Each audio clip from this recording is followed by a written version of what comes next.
Sí, sí, sí. ¿Me escuchan ahí, por favor? Creería que ahí se está escuchando.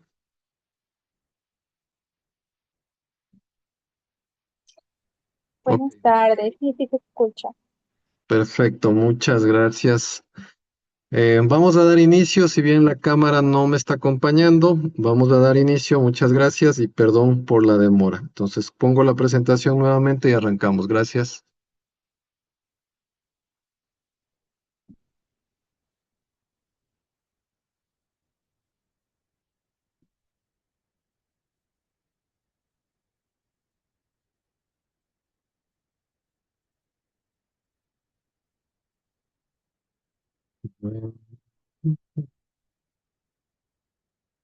Un minuto, solo que se me abra la presentación y arrancamos, por favor.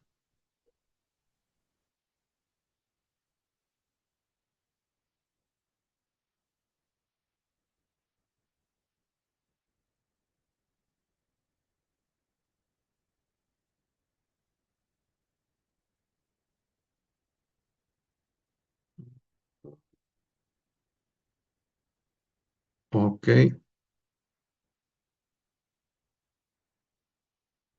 listo, por favor. Entiendo que ahora sí me pueden ver o bueno, escuchar. Lo importante es que me escuchen y bueno, ya después repito las instrucciones para el diplomado sin problema. A ver, entonces les comentaba que en la sesión pasada hablamos de algunos inconvenientes actuales que viven los cultivos, principalmente afectados por las condiciones climáticas. Hoy, por ejemplo, acá en la ciudad de Quito, alrededores, hubo una granizada o una lluvia muy fuerte, en algunos sectores unas granizadas. Días atrás el sol estuvo muy fuerte y hemos tenido una variación climática bastante drástica, ¿no? Además de las condiciones de exceso de radiación UV, exceso de temperatura en el invernadero, lo que da como consecuencia posibles déficits de presión de vapor o DPVs extremadamente altos. Eso lo que está generando es que los cultivos tengan primero, pues, demandas importantes de agua, de ciertos nutrientes, y por otro lado, las exigencias para tolerar o para resistir esas condiciones climáticas drásticas. Y eso realmente es un problema bastante, bastante serio. Entonces, yo ya lo había mencionado en varias charlas, esta situación de las condiciones climáticas o que el clima tiene una influencia súper, súper importante en los procesos productivos. Yo lo tenía catalogado entre un 45%. Y semanas atrás, en una actualización, en una capacitación, otro autor mencionó pues que han catalogado estos mismos factores y dentro de estos el clima pues toma en cuenta un porcentaje muy, muy parecido, 44%. Si bien esto está referido a campo abierto, pues se asemeja mucho a lo que nosotros tenemos en condiciones de invernadero. Entonces no es solo en las rosas, está pasando en varios cultivos y lo que hay que tener en cuenta, pues, es que hay que analizar qué estrategias a través del fertirriego, a través de la bioestimulación, podemos considerar para que los cultivos puedan sobrellevar de mejor manera esas condiciones, ¿sí? Lo más crítico de esto es que si los temas de estrés no son atendidos de forma oportuna o no son detectados de forma oportuna y no trabaja sobre esa condición de estrés, el problema es que las plantas van a estar muy susceptibles para enfermarse, además de que el tema de calidad y productividad va a disminuir. Entonces, recordar que las plantas necesitan la longitud de onda, sí, que está entre 400 a 700 nanómetros, incluso ya se habla hasta 750, es la luz de tipo par. Sí, sobre los 700 nanómetros hay longitudes de onda que son las que generan el calor adentro del invernadero. Y antes de los 400 nanómetros están los tipos de radiación que complican a los cultivos, sobre todo la radiación UV tipo B. Yo les mencionaba, y gracias por las consultas internas, alguien me decía, usted, ingeniero, en la charla anterior mencionó algo del tema de los plásticos, de los invernaderos, pero no nos ha puesto ejemplos. Acá en el país realmente para mí ha sido complicado acceder a las fichas técnicas, a más de que me digan que hay plástico para anti-blackening o para colores rojos, plásticos para colores planos o plásticos para bicolores. Estos ejemplos que les estoy presentando ahorita son de tipos de plásticos de otros países en los cuales nos dan una idea de la variación de características que pueden traer. Por ejemplo, este tipo de plástico dice que es para zonas con temperaturas similares entre el día y la noche, ¿sí? Y nos presenta algunas características en las cuales va a trabajar la cubierta plástica. Por ejemplo, dice, está diseñada para su aplicación en zonas de muy alta radiación, evitando el exceso de temperatura al interior del invernadero. Lo más probable es que tiene un tipo de filtro que disminuye el paso de la radiación que está sobre los 700 nanómetros. Incluso te dice que tiene una transmisión de luz global de 89% y una difusión de luz visible del 30%. Sí, incluso te ponen el tiempo de duración, que es algo que les mencionaba. Dentro de esta misma línea, de esta opción de plásticos, si ustedes se fijan, este era el estándar, este es el de sombra, en cambio, menciona que esta película plástica puede tener diferentes porcentajes de sombra, 25, 50, 75, de acuerdo al tipo de cultivo o a las necesidades del cultivo. Y tiene diferentes propiedades, ¿no? Esta, por ejemplo, solo transmite el 75% de la luz global visible y tiene una difusión del 70%, por eso también generan un mayor sombreo, ¿sí? Y tiene una duración de 2 años, ¿no?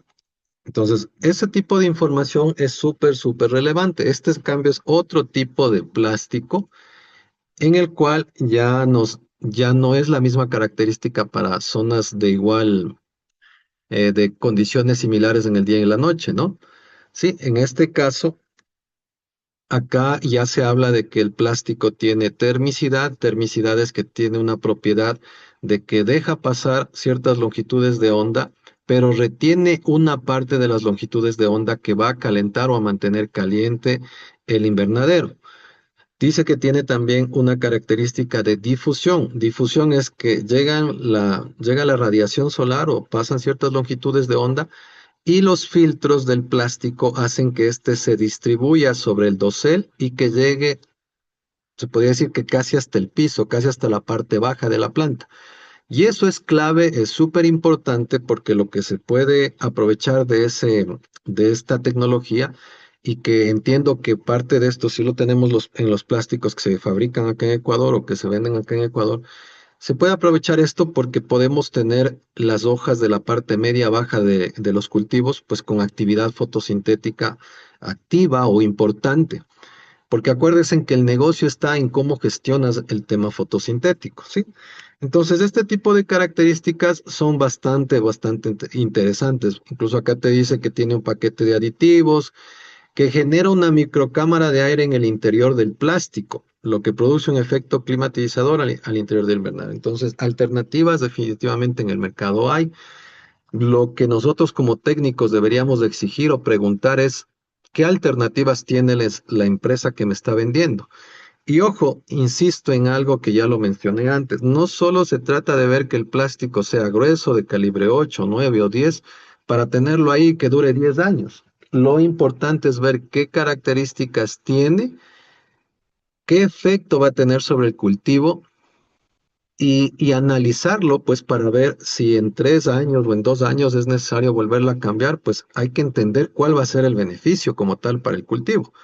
Este es otro ejemplo de esta segunda opción de plástico, pero lo llaman antivirus o anti-blackening. Incluso ustedes se fijan, pues están como símbolo unas flores, unas rosas, y lo que hacen es reflejar o no permiten que la gran parte de la radiación UV ingrese al invernadero para evitar esos negreamientos, ¿no? En en los pétalos externos, en este caso de las variedades rojas. Sí, y en este caso, este tipo de plástico de este ejemplo dice que es antitérmico. Es para reducir la temperatura dentro del invernadero, pero sin perjudicar la luz que la planta necesita para hacer fotosíntesis, ¿sí? Entonces, eso como ejemplo. Ahora, la realidad que nosotros atravesamos acá en el Ecuador. Primero que hay que entender qué altura o qué tipo de estructura, qué diseño de invernadero es el que más conviene por cada zona. Lo más, lo más común acá es que se realizan invernaderos con una apertura cenital fija. La altura no le paran asunto la mayor parte de veces. Solo se fijan a veces en el cuánto va a costar por metro cuadrado la inversión del invernadero, pero no entienden la dinámica climática que se va a generar al interior de esto. Entonces, acá en este ejemplo, el de la izquierda es un invernadero de una de las empresas que asesoro. Es un invernadero de hace unos 2 años atrás, y a la derecha ya está el invernadero nuevo. Una vez que hemos visto los detalles que hay que mejorar, primero que la altura o la parte más baja ya tiene casi 1,5 metros más que el invernadero antiguo. Y por ende, pues todo el volumen del invernadero ya tiene una masa de aire mayor. Entonces, ustedes se fijan aquí una persona que es el encargado de cultivo, el señor debe medir alrededor de 1,50 metros. Entonces, más o menos ya tengo una idea para calcular, ¿no? Casi 4,50 metros a la parte más baja o de los canales, en los extremos del invernadero. Como esto es a doble canal, en la parte central del invernadero la altura es muchísimo más alta. ¿Cuál es el objetivo de esto? Cuando tienes una mayor masa de aire al interior del invernadero, las fluctuaciones climáticas no es que no se van a dar, que sube o que baja la temperatura, pero van a demorarse un poco más en subir y en bajar, siempre y cuando también hay una gestión adecuada de las ventilaciones perimetrales o laterales, o lo que normalmente conocemos acá como cortinas, ¿sí? Entonces, pero aquí, por ejemplo, solo se tomó en cuenta altura. El tema del plástico, lo único que, insisto, nos ofrecen es qué tipo de calibre quiere, si necesitas para rosas de color rojo, para bicolores o para colores planos. No te dicen si es un plástico difuso, aunque se supone que el blanco lechoso es difuso, pero no te dicen otras propiedades como las que acabamos de ver. Y recordemos que, como ya lo mencionamos, sobre todo el microclima que se genera al interior del invernadero tiene un peso súper importante, casi el 50% sobre el desarrollo del cultivo, incluso dando señales sobre la maduración o rápida o una maduración normal sobre el desarrollo de los tallos. Cuando hablamos de DPBs o déficits de presión de vapor altos, que quiere decir baja humedad relativa, alta temperatura, condiciones de radiación intensa que tenemos acá en Ecuador, eso da una señal a que el cultivo madure con facilidad, madure lo más rápido posible. Mientras que si tú puedes gestionar el microclima al interior del invernadero, un DPB adecuado, un DPB intermedio que ojalá esté oscilando entre 0,8, 1,2 kilopascales, sería idóneo porque estamos dándole las condiciones para que la planta transpire a un ritmo que no sea desgastador para la misma, ¿sí? Y el otro escenario es el que se nos presenta por las noches y que pues ante eso ya es muy difícil cambiarlo, no tenemos sistemas de calefacción acá, pero los DPBs bajos que pueden presentarse en ciertas épocas del año cuando el clima está nublado, se pueden presentar durante el día en ciertas épocas del año cuando el clima está nublado, lluvioso, frío, baja radiación. La señal que le damos al cultivo pues es que no madure, que se frene, que todavía no florezca, etcétera, ¿no? Entonces, ¿por qué insisto en este tema? Porque esto está muy ligado. Ya vimos al ataque de plagas y enfermedades y también está ligado al desarrollo de los cultivos en calidad y en productividad. Hay muchísima información de esto relacionado sobre todo al cultivo del tomate, por eso me permití esta fotografía en la que este cultivo de tomate, el vegetativo lo relaciona con hojas más anchas, mucho vigor de tallo o crecimiento de hoja, poca floración, fructificación. Y el generativo, en cambio, una planta de color no tan intenso en el verde, hoja más pequeña, menos vigor de tallo, pero mucha más floración, fructificación. Esto también se lo puede relacionar con la parte nutricional, porque sin duda alguna la planta responde a este tipo de crecimiento en base a estímulos. Y esos estímulos son de carácter físico, químico, ambiental, microbiológico incluso. Y en la parte química entra el tema de los balances, que algo breve vamos a ver más adelante en el tema de fertirriego. Entonces, ¿cuál es el mensaje? Si tú como técnico, como productor, como dueño de tu finca, puedes leer o entender qué va a pasar con el desarrollo del cultivo en base a las condiciones climáticas, tú a través de la fórmula de fertirriego puedes direccionar esos balances, ¿sí? Puedes direccionar esos balances. Ahora, como ya lo mencioné, la parte nutricional, el DPB, la radiación, dan estas señales para que pueda pasar que la planta madure más rápido o que la planta no madure tan rápido. Una de las relaciones nutricionales claves para esto es las proporciones de nitrógeno sobre potasio.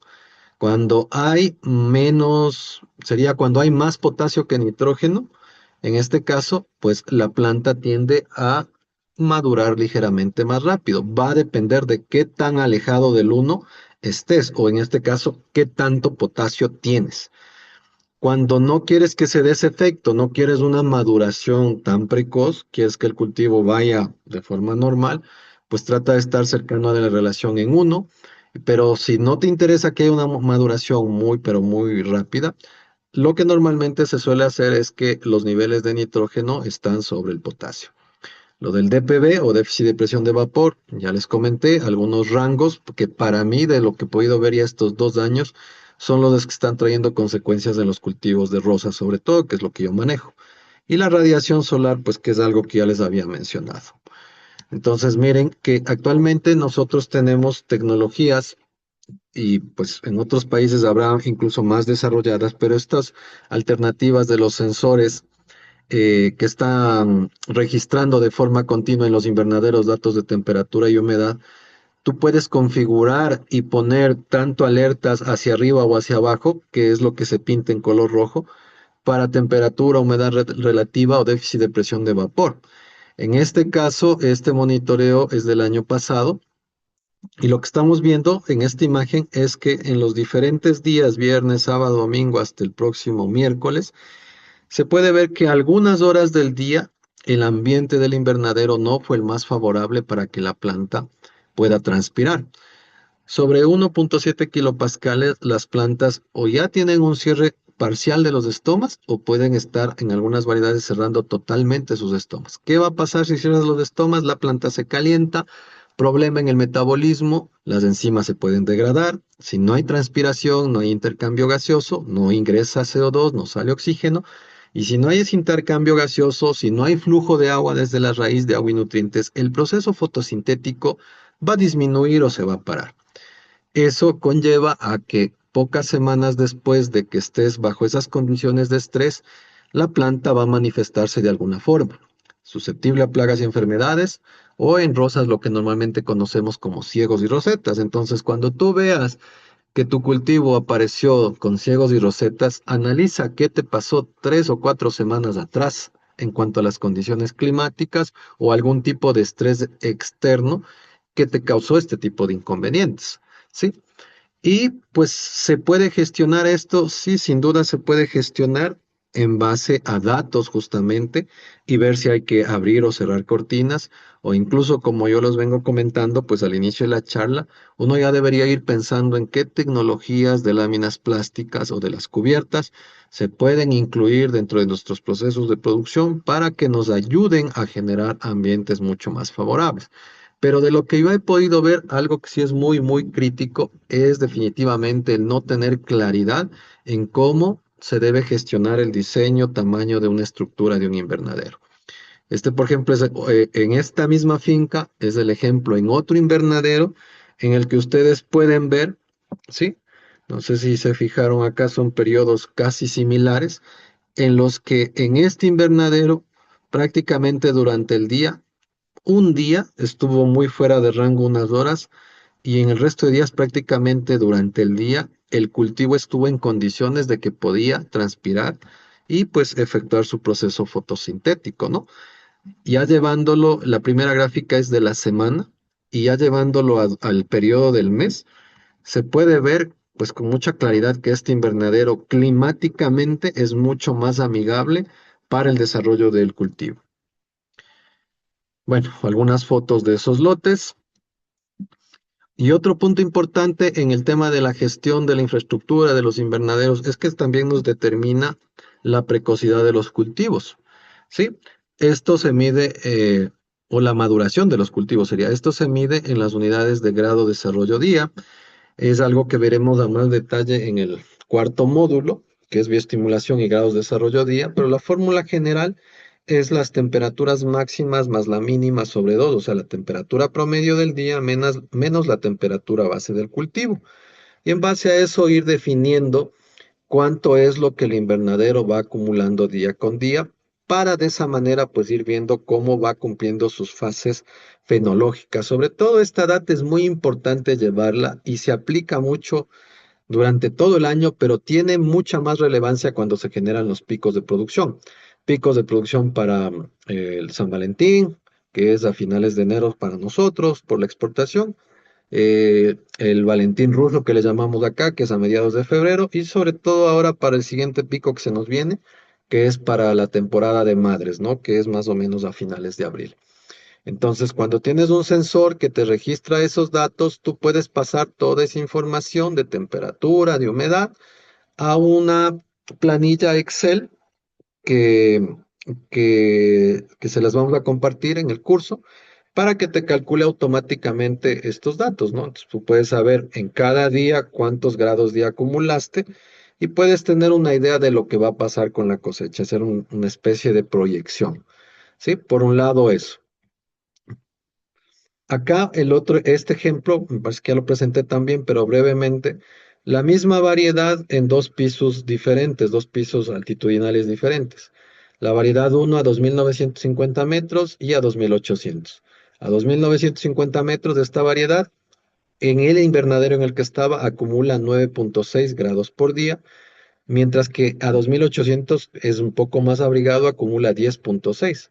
Esta mínima diferencia, considerando que el ciclo en grados día es lo mismo para la variedad, ¿sí? En ciclos de días normales, pues miren que son 13 días de diferencia. Entonces yo les comentaba en la charla anterior que, por ejemplo, Freedom, que es una variedad roja muy conocida, en México a 2.000 metros, en clima normal, el ciclo allá es 57 días. Acá en Cayambe, Tabacundo puede ser 77 días, 80 días.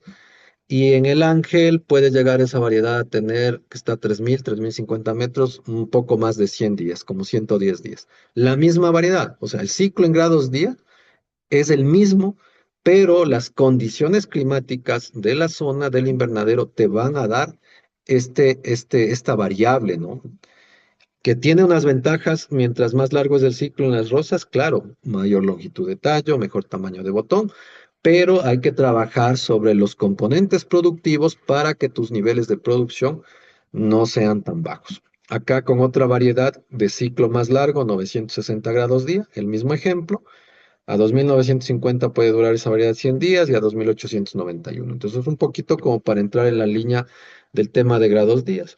Hay software especializados que ya vienen en equipos un poco más avanzados en los que automáticamente se descarga los datos a la nube y te va generando esta data, ¿no? Las barras son los grados día, pues en cada fecha o en cada día, y una línea de tendencia que lo que va haciendo es acumular y ver cuánto tienes en este periodo, ¿no? En este caso, del 1 de febrero al 1 de marzo, en este sector se acumularon 160 grados de desarrollo día. Y estas son las matrices con las cuales nosotros trabajamos en el taller, en las que simplemente ustedes ingresan la información o la descargan del sensor y simplemente la ponen en la matriz y tú puedes generar este mismo tipo de datas, de datos, de semanas, de meses. Incluso actualmente yo estoy trabajando en un comparativo de las tres últimas temporadas de Valentín. 2026, 2025 y 2024, con datos de ciertos sectores para ver cómo han fluctuado, cómo han variado, y eso lo vamos a presentar también en el diplomado, ¿sí? Entonces, aquí, por ejemplo, miren, en este ejemplo, en agosto se acumularon 123,9 grados día, en septiembre 169,7, y esa es la versatilidad que tienen este tipo de matrices, ¿no? O incluso acá yo puedo ver semana 33, semana 34, semana 35, cómo se van desarrollando esto. Insisto, todo lo que estoy hablando tiene que ver con condiciones ambientales que están ligados al tema de maduración y al tema del desarrollo del cultivo. Uno lo que quisiera es que la planta se sienta a gusto, se desarrolle, crezca lo más rápido posible, sin perder niveles de calidad y productividad. ¿Sí? Si bien el ejemplo está en patrones, pues ya veremos más adelante plantas completamente desarrolladas. Una vez más, recordarles, el negocio es cómo hacer que la planta sea más efectiva en su tasa fotosintética, ¿sí? Entonces ahí ustedes pueden ver algunos ejemplos de plantas en producción, en formación, perdón, que luego ya llegan a producción, ¿sí? Y que esto es lo que uno quisiera que se mantenga de forma constante. No es tan fácil hacerlo, se requiere disciplina en la toma de datos, en el análisis de datos y en la ejecución de las correcciones de las diferentes estrategias para que esto funcione, ¿sí? Todos estos casos fueron de alguna siembra que me tocó, de alguna producción que me tocó sacarla como en 5 o 6 meses a cosecha.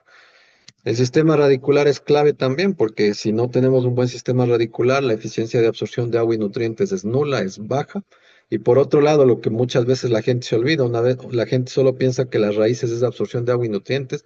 Desde mi punto de vista, tiene un tema muy, pero muy importante que es el asunto de la regulación hormonal de forma natural, ¿sí?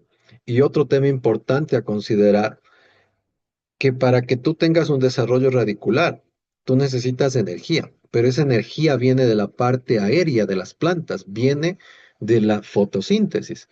Varios expertos hablan en general que los cultivos necesitan invertir de todo lo que producen como azúcares, como energía, en la parte alta, desvían, o más que desvían, lo enfocan al desarrollo radicular entre un 20 o un 30% de esa energía.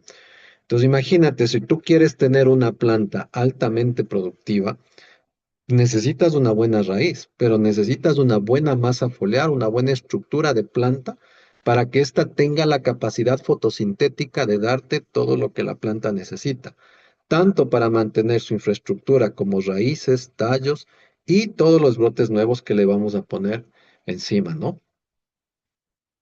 El tema de los componentes productivos es algo súper interesante y está ligado a cuáles son los factores que intervienen en la productividad del cultivo o del campo en este caso.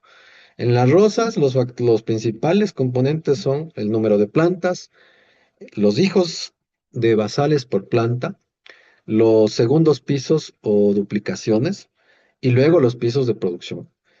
En base a esos datos, uno matemáticamente puede calcular cuánto puede tener de índice productivo una X variedad. Eso es súper, súper importante si uno quiere entrar en un plan de mejora. Si tú quieres proponer o hacer una propuesta de subir o incrementar la productividad de tu cultivo un 3% cada año, un 2% cada año, un 5% cada año, que sí se lo puede hacer, tú necesitas conocer a detalle estas variables y en lo posible por cada lote, por cada variedad, para que veas dónde realmente está el problema y atacarlo de forma puntual.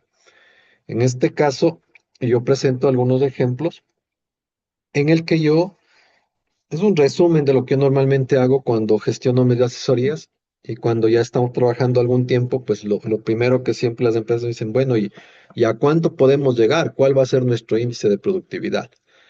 Entonces, solo como para que tengan una idea, en este lote que está en la parte superior, tiene una densidad promedio de 80.000 plantas por hectárea, con un ciclo promedio en días de 85, casi 86 días. A lo que realizamos el inventario teníamos un promedio pues de 2,69 basales por planta, 1,36 hijos de basales, y en base a la matemática de la producción, el potencial productivo de ese lote era de 1,02. Eso quiere decir que si todo salía bien, casi estaban cosechando 82.000 tallos por hectárea, 81.700 para ser exacto. Si nosotros gestionamos en base a datos reales, no inventados, sino a un muestreo estadístico aceptado, con algunos parámetros, que es lo que yo normalmente hago, pues se hace estas propuestas. Dice, mejoremos el índice de basaleo en 3,5%, mantengamos la duplicación y mejoremos esto de acá. Es decir, pasar de 2,69 promedio basales planta a 2,78, eso es mejorar en 1,09 los basales por planta. Sí, pero como tienes 80.000 plantas, necesitas generar 7.200 basales por hectárea en 200 camas. Eso te da 36 basales por cama. Si esos basales son buenos basales de buen calibre, tú puedes gestionar el mismo proceso de manejo y podrías tener un índice de 1.13 y pasar de 82.000 a 90.000 tallos, casi 91.000 tallos por hectárea en ese mismo sector. Tienes 8.800 tallos de incremento. Eso es bastante producción.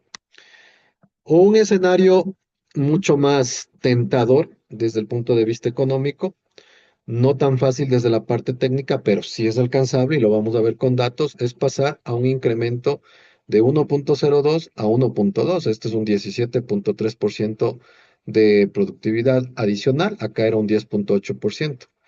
Es incrementar ya no 8.800 tallos por hectárea, sino 14.000. Solo que tienes que sacar 15.200 basales por hectárea. Eso sí se lo puede hacer siempre y cuando tengas claro lo de la matemática. Entonces, en base a lo que hemos visto ya durante estos dos y este tercer webinar, lo primero que uno debería preguntarse, pues ¿realmente estoy manejando mi cultivo como un negocio rentable? Para que ustedes tengan una idea, actualmente siempre se habla o ya no se habla tanto de productividad, del tener el un tallo planta mes, ya generalmente se habla de obtener 100 tallos por metro cuadrado año, como que esa es la media que uno busca y yo diría que eso es la media y se puede lograr en los cultivos que están a 3.000 metros, que tienen un ciclo más largo, que es lo que estamos gestionando en las fincas que asesoro. Si estás a 2.800, tu índice debería ser mucho mayor. Si estás a 2.600, mucho más. Entonces, hazte la pregunta. Parte de 100 tallos flores metro cuadrado año. ¿Estás en ese rango? ¿Sí? Y lo otro, pues has analizado las pérdidas que puedes tener por todas esas situaciones de estrés. ¿No será que se te están volando los dólares ahí? Aquí el ejemplo que hago es el siguiente. Si tú tienes por una pérdida, que generalmente la de las más graves es peronóspora, y pierdes 13 camas, 25 camas, 50, 75 camas, que en promedio sería un equivalente, 75 camas como a 30.000 plantas, 13 camas a 5.000 plantas, y tienes 2 meses afectados o te quedas con una producción súper baja, ¿sí? No en cero, te quedas produciendo algo, pero pierdes 0.5 de la productividad, 0.5 tallos planta mes. En 2 meses tú pierdes esta cantidad de tallos y solo que tu venta de esos tallos, que normalmente es mucho más alto, que la venta de cada tallo sea 18 centavos, esto es lo que tú pierdes. Por cada 5.000 plantas que tuvieron un golpe fuerte de velloso, tú puedes estar perdiendo $1.000. En 20.000 plantas, tú puedes estar perdiendo $3.600. Y si fueron 30.000 plantas o 75 camas, esto es lo que pierdes en ese periodo. Entonces, analiza todo eso, ¿sí? Y esto es lo que les comentaba. Esto es de la evaluación del año anterior en una finca que está ubicada a esta altitud, 3.050 metros sobre el nivel del mar. Este es el ciclo promedio de esa finca. Son todas las variedades que tiene, lo que cosecharon en ese año, los tallos metro cuadrado año, el promedio de productividad del año, etcétera, etcétera, etcétera. En resumen, esa finca actualmente está llegando a uno de productividad y tiene en tallos metro cuadrado años 88, pero con un ciclo de 120 días. La idea es gestionar y que haya un incremento para este 2026. ¿De qué depende?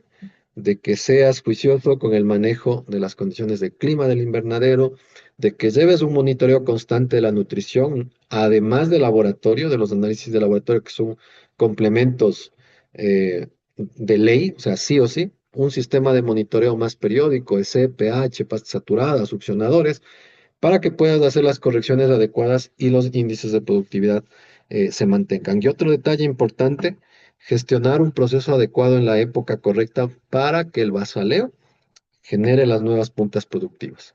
Este es otro caso de éxito. Este es a 2.800 metros, ya años atrás. La línea de tendencia azul es la producción semanal en tallos en una de las fincas que trabajaba. ¿Sí? Entonces, semana a semana, esto es lo que se produce en el 2017. Luego de hacer la gestión de todo lo que les comento, para el 2018, fíjate, el pico de San Valentín ya fue mucho más alto, el pico de Madre es mucho más alto y el resto del año ya fue mucho más productivo. Y para el 2019 ya el pico de San Valentín nuevamente era más alto y lo más probable es que ese año, si se hizo bien la gestión el resto del año, el nivel de productividad en esa misma área, con esas mismas plantas, podría haber sido mejor. Interesante también cómo puedes programar para incrementar los picos de producción en las semanas que la flor tiene mayor precio. En este caso, pues nosotros la gestionamos siempre para la semana 3, 4 y 5 y fíjate que para el año 2019 ya se puede ver claramente que había un incremento también en la producción. Desde 2017, que es lo azul, al 2018 ya hay un incremento y del 2018, que es lo rojo, a 2019, que es lo verde, también hay un incremento en la misma área, ¿no? Entonces, esto no es solo teórico, se lo puede gestionar siempre y cuando se lleve datos, ¿no? Y bueno, eso es lo que tenemos como ejemplos de cultivos. Ahora, siempre yo recomiendo, analicen, la mejor inversión es la capacitación y actualización continua. De esa forma tú puedes entender y conocer nuevas alternativas, nuevas tecnologías, nuevos inconvenientes que han surgido en el sector y algunas de las soluciones que te pueden servir. Les recordamos que estamos con el beneficio para las personas que están viendo la charla o que están en el grupo de WhatsApp. Le pueden tomar una captura de pantalla a esto y vamos inmediatamente con la siguiente parte. Esto ya lo vimos y nos vamos directamente a FertiRiego. ¿Ok? Si tienen preguntas sobre lo que hablamos de bioestimulación, por favor que lo vayan colocando en el chat. Y ahora vamos a entrar a la parte de fertirrigación.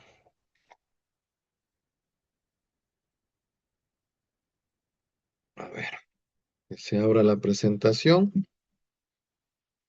y vamos avanzando. A ver, vamos con lo que es fertirriego. Ahora, ojo con algo. El fertirriego ya es una parte, digo yo, final de la estrategia, de que luego que levantaste la información o hiciste el diagnóstico a través de la visita de campo, los análisis de suelo, si viste en los análisis de suelo la necesidad o no de generar una enmienda o alguna corrección.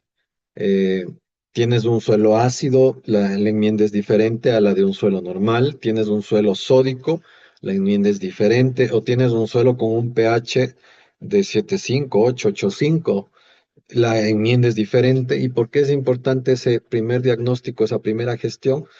Porque tú puedes calcular la fórmula de fertirriego en 10 minutos, en 5 minutos, pero si no tienes arreglada la matriz del suelo, vas a tener inconvenientes, tu fertirriego no va a ser eficiente. Por otro lado, los seguimientos a través del monitoreo nutrimental te van a permitir tener una idea de qué es lo que está pasando en la solución del suelo, para que de esa manera entiendas qué es lo que está absorbiendo o no está absorbiendo la planta.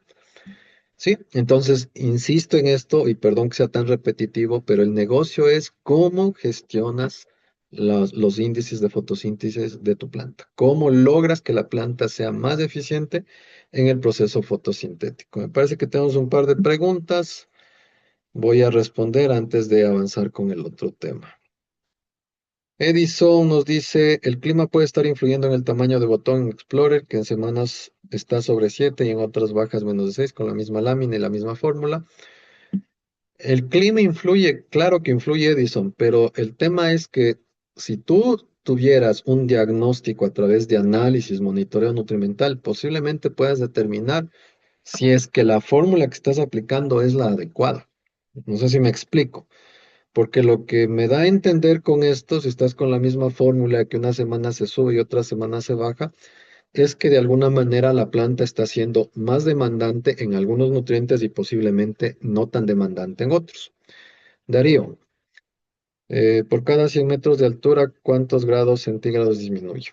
Ah, Yo creo que eso ya es muy variable, Darío. Se hablaba años atrás de que más o menos por cada 100 metros de variación en los pisos climáticos había 10 grados de diferencia, se hablaba, pero yo realmente pienso que ahora es muy complicado decirte cuánto exactamente variaría. El otro punto, si tú trabajas a campo abierto, sería una guía, pero si tú trabajas en condiciones de invernadero, va a depender incluso del tipo de invernadero que tienes, la altura del invernadero. Entonces, lo mejor es que lo midas, que tengas datos para que tú puedas tener una idea de cómo está el tema de máximos mínimas en cuanto a temperatura, humedad relativa. Y si puedes gestionar datos de déficit de presión de vapor, grados de desarrollo día, sería lo mejor.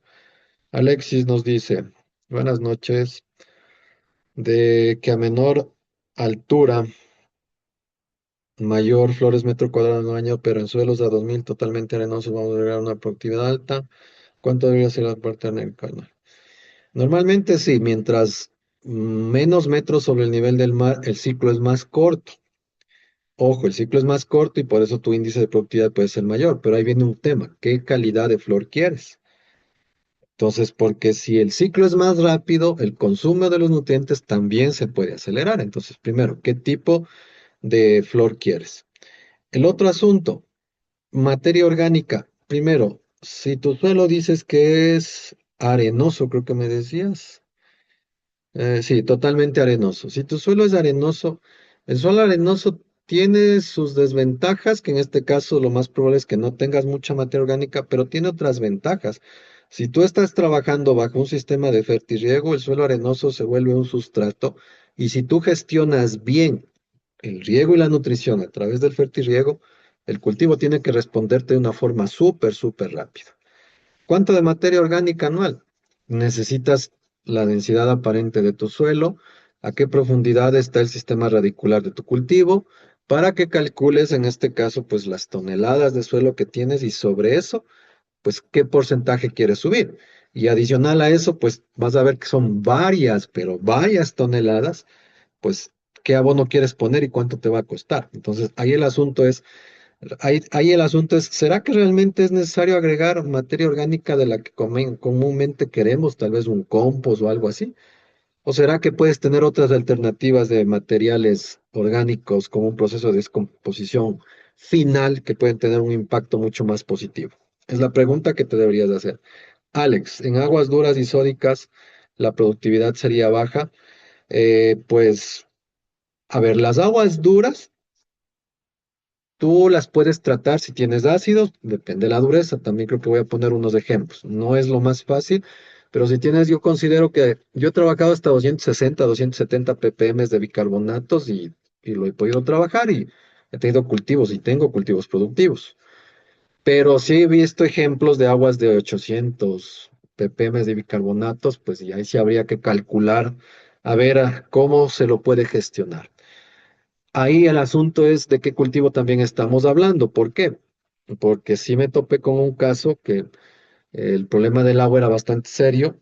Normalmente en ese invernadero sembraban tomate de mesa, de ensalada, y pues les funcionaba. O sea, no era la mejor calidad de productividad, pero producía.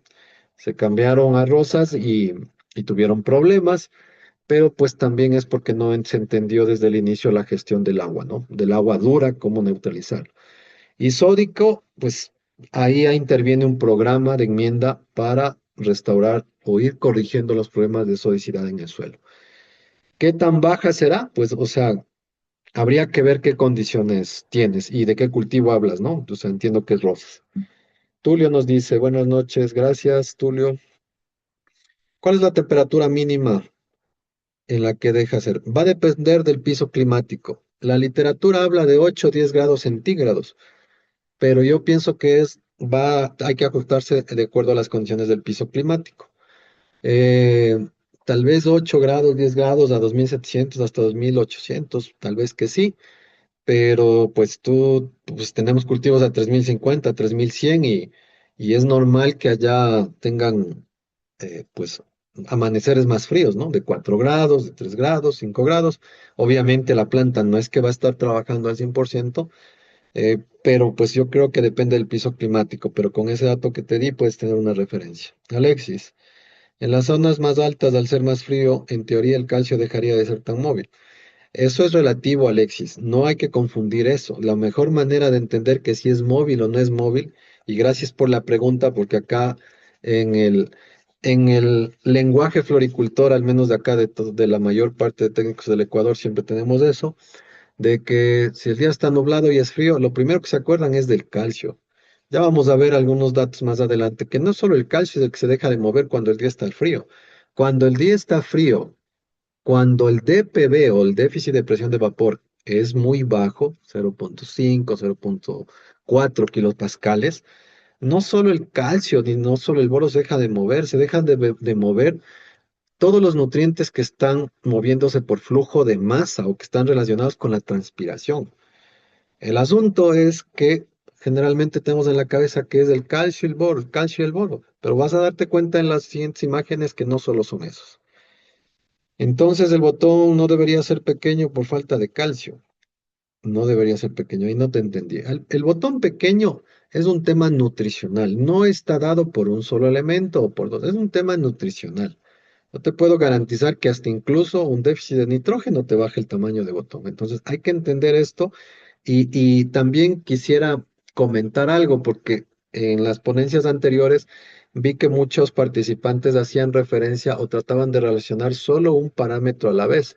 Por ejemplo, si el DPB está en 0,4, entonces no tengo que regar. O como en este caso, si me falta calcio, va a interferir en el tamaño de botón. Entendamos que estos conceptos tienen que integrarlos, son integrales. Todo esto trabaja como engranajes. Ese es el éxito de un buen técnico, que entiende esa parte. No solo se fertirriega o no solo se da nutrición con calcio o con boro. Se trata de dar una fórmula balanceada que tenga un impacto positivo en el suelo y que genere una solución del suelo favorable para el desarrollo de las plantas. Y Alex nos consulta bicarbonato 620 ppm, pero seguro como HCO3, esos 620 ppm, y de dureza 530. Sí, por ahí puede ser, sí, sí. Boro 2,23 y sodio. Ah, interesante esa agua para el ejemplo. No sé exactamente. Es la de pregunta anterior. Ahí lo que yo de primera mano te digo es que tú necesitas trabajar, Alex, con tres ácidos, o sea, nítrico, fosfórico, sulfúrico. El sulfúrico, el problema es que necesitas un permiso para conseguirlo, aunque sé que ahora ya han salido alternativas que no son 100% ácido sulfúrico, sino que vienen mezclado con fósforo, o con ácido fosfórico y nítrico, me parece, o con algo de fuentes de fósforo y nitrógeno, pero que en su mayor concentración son sulfúrico. Entonces te recomiendo que busques ese tipo de ácido. Y el tema del boro, pues ahí sí ya no puedes hacer más. Tienes esa cantidad de boro, para la rosa es alto. Posiblemente vas a tener algunas acumulaciones. Ahí la estrategia del desarrollo del cultivo es importante para minimizar un poco el problema del boro. Y ahí viene sí el trabajar con ciertos cationes que puedan antagonizar al boro. El sodio 130 ppm, eso te estaría dando a mediano y largo plazo un suelo sódico. Tienes que gestionar el suelo a través de una enmienda para que el sodio no te cause mayor inconveniente. El ácido fosfórico se precipita con el calcio. Haz la prueba con lo que te comento. Haz la prueba como te digo, o sea, me mandaron hace no mucho una ficha técnica de un producto que se me va el nombre. Si me escribes por interno, el día de mañana te la busco y te la puedo mandar. No recuerdo el nombre, pero pues la única forma es haciendo la prueba. ¿Listo? Gracias por las preguntas. Entramos en el siguiente ítem. Entonces, el negocio es la fotosíntesis y acuérdense que estamos ligados al tema de condiciones ambientales, ¿no?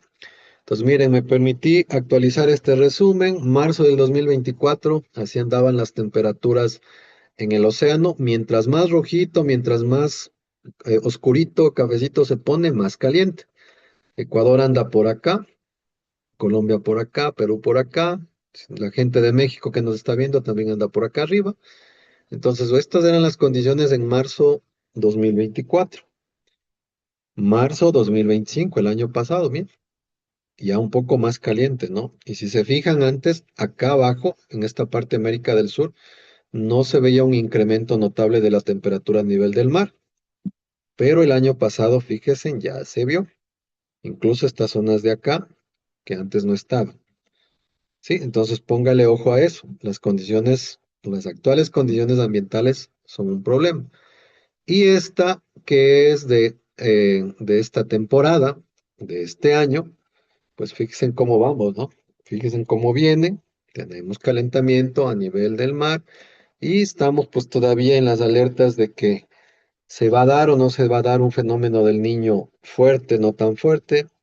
Y ahí la invitación es a que sigas, cheques de información. Acá hay algunas fuentes de información que son gratuitas, que están actualizándose cada 2, 3 semanas, como para ver qué pasa. Entonces, mira, acá esas mismas fuentes te dicen, pues la neutralidad sería esta línea cero. Ahorita andamos por acá, ¿sí? Como que estamos bajando de las condiciones de la niña. Pero si ustedes se fijan en el 2024, que es de esta parte de acá, cuando nos golpeó duro el fenómeno del niño, pues los índices estaban por estas partes de acá. Hay que estar pendientes, hay que ir viendo cómo se mueven y hay que ir chequeando. ¿Por qué estos temas son importantes? Porque incluso tú acá en estas gráficas puedes ver en qué meses se volvió crítico. Por ejemplo, acá en el 2024 fue a mediados de abril, mayo, cuando se dispararon, luego otra vez en el tema de junio, y lo más complicado también se produjo en agosto 2024. Entonces, ¿por qué esto es importante? Porque uno puede tener una idea de en qué meses más puede golpear, ¿no?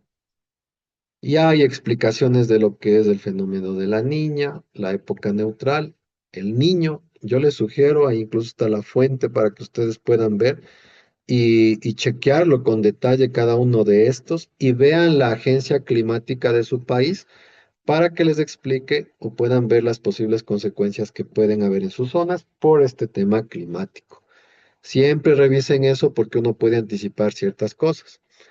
Además, ya se había pronosticado otro tipo de fenómenos solares años atrás, en el que se hablaba de las manchas solares, el efecto de los golpes de sol. Y este pronóstico estaba hecho desde 2020 y bueno, se debe ir actualizando a cada ciertos años, pues está como hasta el 2030.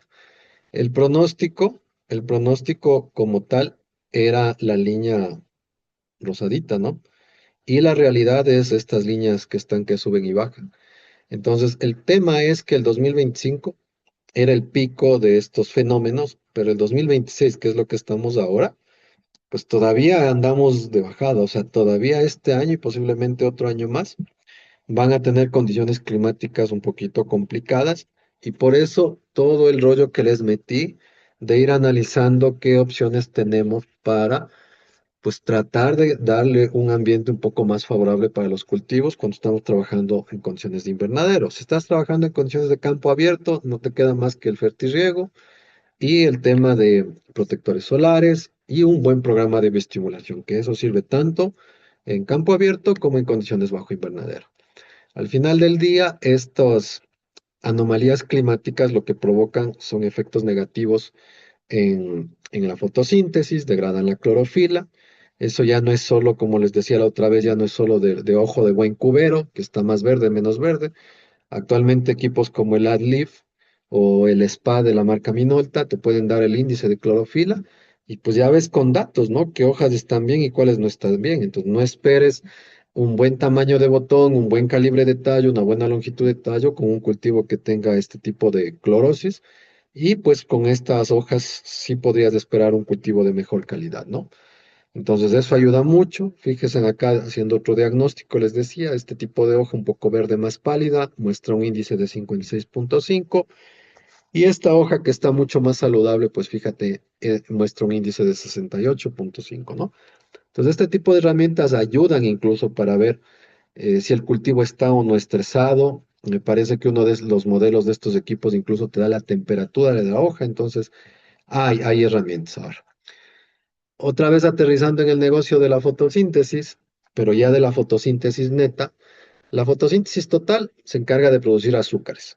La respiración se encarga de consumir una parte de esos azúcares. La fotosíntesis y la respiración en las plantas se están dando en el día de forma continua, siempre y cuando haya las condiciones. Lo que nosotros como buenos agrónomos buscaremos siempre es que la fotosíntesis total sea siempre mayor a la respiración para que nos quede azúcares o fotosíntesis neta para que la planta se desarrolle. Y se pueden presentar tres escenarios. Cuando la cantidad de azúcares es igual a lo que se produce y a lo que se consume, la planta se queda frenada. Eso es lo que normalmente pasa. Incluso puede empezar a rosetear. Cuando la cantidad de azúcares que se produce es inferior a lo que se consume en la respiración, ahí la planta ya está estresada. Si hablamos de los rosales o del cultivo de rosas, el cultivo de rosas es un cultivo que necesita reservas para sus próximos ciclos o para el siguiente ciclo. Por eso es que puedes estar saliendo de una buena cosecha, haces los pisos de producción o cortas donde es la yema que va a brotar y al siguiente ciclo se puede rosetear una gran parte. Analiza este tema, ¿sí? Se estresó la planta por un déficit de agua, por un déficit nutricional, una fitotoxicidad por agroquímicos, o estuvo sometida a condiciones ambientales de estrés, un DPV muy alto, excesos de radiación, etcétera, pues todo eso le va a afectar al cultivo. Como buenos agrónomos, como buenos productores, nosotros necesitamos que la fotosíntesis neta nos dé una cantidad de azúcares para que la planta esté activa y que de esa manera la planta crezca, se defienda y almacene reservas para el próximo ciclo. Ese es el negocio. Ahora, la fertirrigación es la técnica que más, digo yo, más fácil se puede manejar desde el punto de vista que con un equipo o una caseta de riego tú puedes hacer una corrección de hoy para mañana o empezar una corrección de hoy para mañana y eso va a 15, 20 hectáreas, 30 hectáreas de acuerdo a la cantidad de área que manejes y puede tener un impacto positivo. Tú haces un ajuste de fórmula. Ya cuando tienes experiencia, a los 8 días ya se empiezan a ver algunas cosas interesantes y ya a los 15 días pues se ve si lo que hiciste va bien o no va bien. Sí, entonces por eso la fertirrigación es un factor muy pero muy determinante, pero hay que entender qué quieres hacer a través de la fertirrigación, qué balances quieres darle al cultivo para que tengan una respuesta, qué es lo que estás buscando. Sí, ya sabemos que a través de la fertirrigación aportas los elementos esenciales o los nutrientes esenciales, que son todos estos por acá, y el nitrógeno, azufre, pero lo que a veces nos olvidamos, insisto, es que la mayor composición de la materia seca de las plantas es carbono, hidrógeno y oxígeno, y eso es fotosíntesis y riego. O sea, en importancia, yo siempre menciono, y por eso otra vez esta grafiquita, el éxito del cultivo está en que veamos cómo o hasta qué punto se puede gestionar algo del clima. Luego, ¿cómo trabajas con procesos de nutrición o riego y nutrición? Aquí sería agua, fertilizantes, ¿sí? Porque después del clima, el segundo factor que tiene impacto benéfico o no tan benéfico en el desarrollo de los cultivos es el riego, es el agua. O sea, tú puedes calcular la mejor fórmula de fertirriego con el mejor software, pero si tienes un déficit de agua, el cultivo no funciona. Y eso me ha tocado validar en varias ocasiones ese tipo de problemas, cuando no tienes un sensor, un equipo para validar niveles de humedad y simplemente estás a ojo de buen cubero con un barreno y a veces la persona no tiene claro. Yo he visto que terminan con déficit de humedad y el cultivo se queda, aún teniendo una buena fórmula de fertirriego. Por eso es que en la alta tecnología o en los invernaderos high-tech, pues la infraestructura del invernadero son altas, buscas que tengan o generen un microambiente lo más idóneo, lo más perfecto posible para que la planta se dedique a producir. Acá, bueno, en este caso ya era un sistema hidropónico, es un sistema hidropónico en fibra de coco, riego para recirculación, o sea, fertirriego o solución nutritiva a recirculación. Todo lo que drena va acá, luego se desinfecta, se recircula. Sistema de calefacción, acá en el techo hay unas mallas que se extienden cuando hay exceso de radiación. Acá hay extractores del aire que está dentro del invernadero para enfriarlos. Por el otro lado, pantallas de humedad para que si es necesario, acá se está mojando, estos son tipo radiadores de cartón que se están humedeciendo para que cuando estos ventiladores gestionen la extracción, se enfríe al interior del invernadero y se mantengan las condiciones idóneas. Para que tengan una idea, acá están unas dos pick-up o dos camionetas doble cabina, 4x4, estos puntitos que se ven acá, y estas son las alturas de esa infraestructura. Y por acá la caseta de riego, ¿no? Cuando se gestiona eso muy bien, pues sin duda los niveles de productividad son interesantes, pues, pero ahí hay que hacer un análisis económico de la inversión inicial. Es bastante, bastante fuerte. Entonces, tal vez en ciertas condiciones estos proyectos se paguen, en otros, pues posiblemente no, pero entender en este caso la importancia del clima que juega un papel decisivo para la productividad y calidad. Como ya les mencioné, em, la mayor parte de la composición de los tallos es agua, el 90%. En este caso, si mandáramos 10 kilos de tallos al laboratorio, los ponen a una estufa y en un par de horas de esos 10 kilos nos queda uno. Ese kilo ya es materia seca. Y de ese kilo de materia seca, el 95%, o sea, 950 gramos, es carbono, hidrógeno y oxígeno. Fotosíntesis, manejo del clima, riego. Y apenas los 50 gramos de por acá es lo que aportamos a través de las soluciones nutritivas. Entonces, no es que no sea importante, sin duda tiene un efecto importante, pero acordémonos, insisto, que el negocio está en entender cómo nuestro cultivo responde de la mejor manera a gestionar la fotosíntesis. ¿Sí? Recordar que cuando trabajamos con fertirrigación, nosotros buscamos un impacto en la solución del suelo. Nosotros buscamos la gestión en las concentraciones y balances en la solución del suelo porque de ahí es de donde la planta toma o absorbe sus nutrientes. Sin duda alguna, nosotros también, si trabajamos en suelo y ya tienes un suelo con 10, 12 mil equivalentes por 100 gramos, sin duda que es importante considerar el intercambiable, pero sobre todo, o al menos desde mi punto de vista, para ver si hay o no la necesidad de enmiendas y poner en orden las bases de cambio. ¿Para qué? Para que una vez que tú aplicas el fertirriego, la solución nutritiva, este proceso sea mucho más eficiente y la planta lo pueda aprovechar al máximo. ¿Sí? Sistema radicular de crecimiento continuo, efectivo, para que esa fórmula que apliques funcione. Ahora, tres mecanismos a través de los cuales los nutrientes se mueven en la solución del suelo. El principal es el flujo de masas y está relacionado con la transpiración.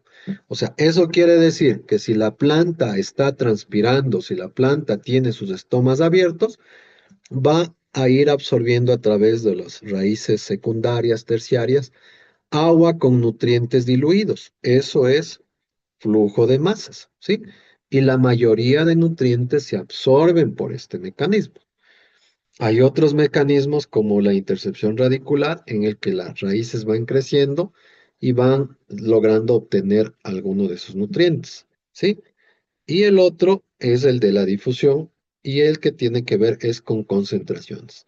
Ciertos nutrientes deben tener una concentración adecuada en la solución del suelo para que ejerzan un trabajo adecuado al interior de la planta, ¿sí?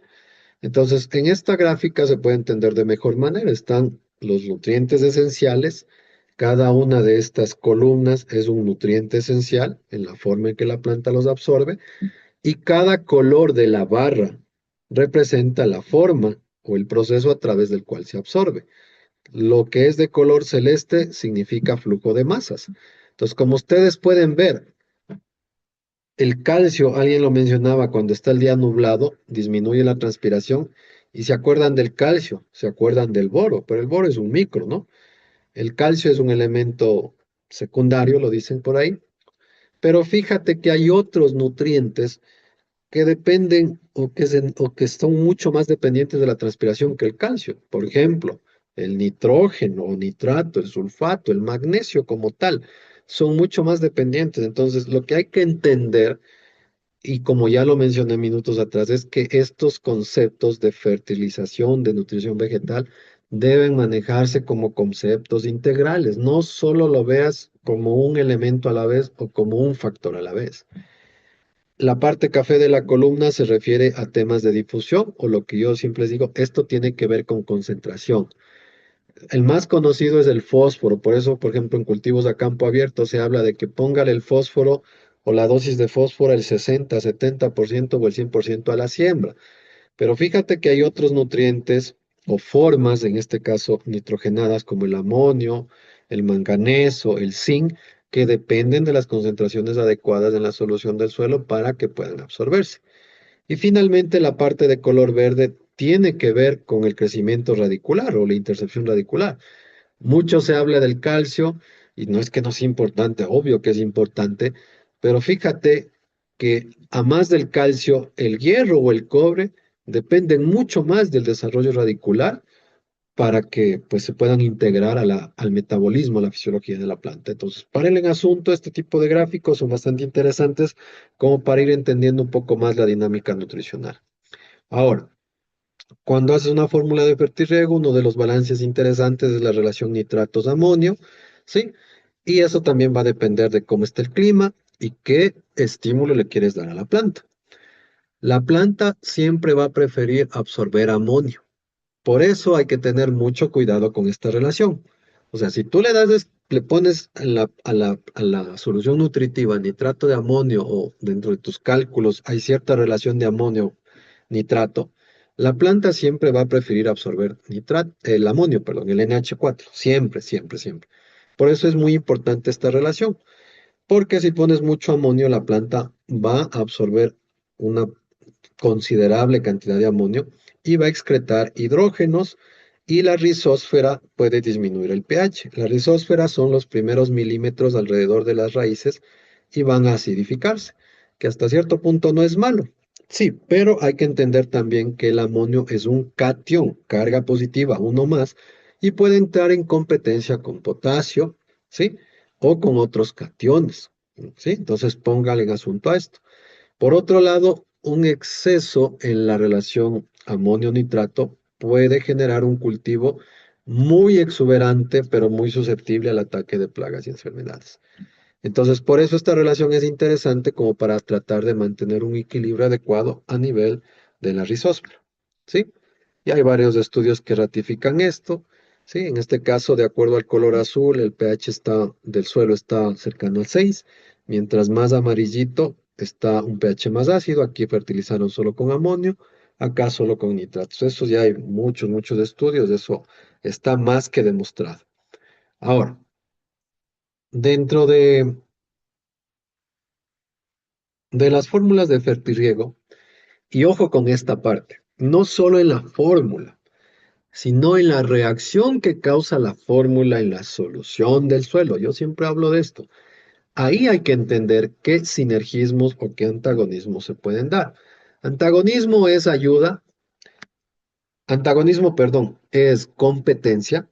Compiten nutrientes o elementos minerales de la misma carga, o sea, cationes con cationes, aniones con aniones. Y sinergismo es ayuda.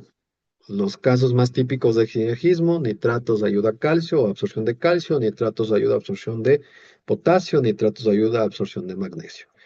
Y como pueden ver en esta grafiquita o en este diagrama que es bastante antiguo, siempre dicen cuidado con el calcio, cuidado con el calcio. O sea, nos emocionamos por poner calcio vía foliar, y yo digo que a veces es porque tenemos miedo de que aparentemente el calcio es el malo de la película. El calcio no te causa antagonismos siempre y cuando los tengas en balance con los otros cationes principales, con el magnesio, con el potasio primero, y tienes que estar monitoreando las concentraciones del suelo. O sea, eso es lo que uno tiene que hacer.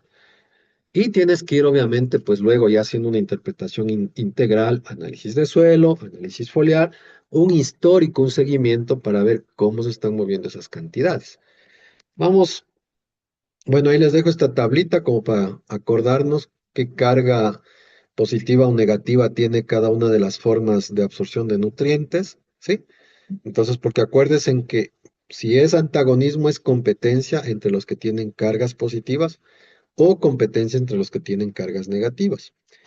Cambio, si es sinergismo, son ayuda entre nutrientes que tienen cargas diferentes. Entonces, el antagonismo se puede dar entre aniones o el antagonismo se puede dar entre cationes, ¿sí?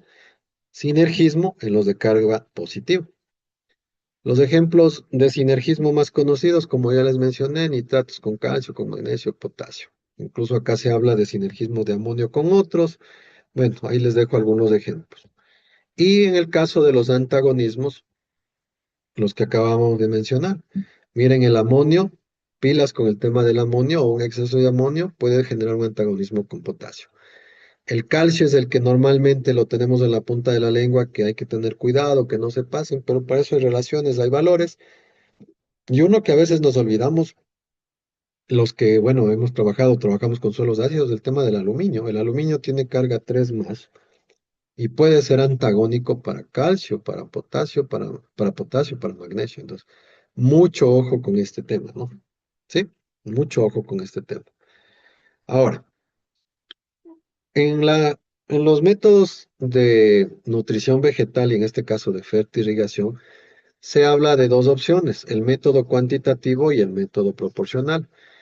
El método cuantitativo lo que te dice es cuál es la extracción o la necesidad de tu cultivo y en base a las necesidades de tu cultivo, que generalmente eso se saca en base a curvas de absorción, pues cuántos kilogramos de nitrógeno, de fósforo, etcétera, cuántos kilogramos por hectárea por año necesitas o cuántos gramos por metro cuadrado por ciclo que puedes sacarlo de acá.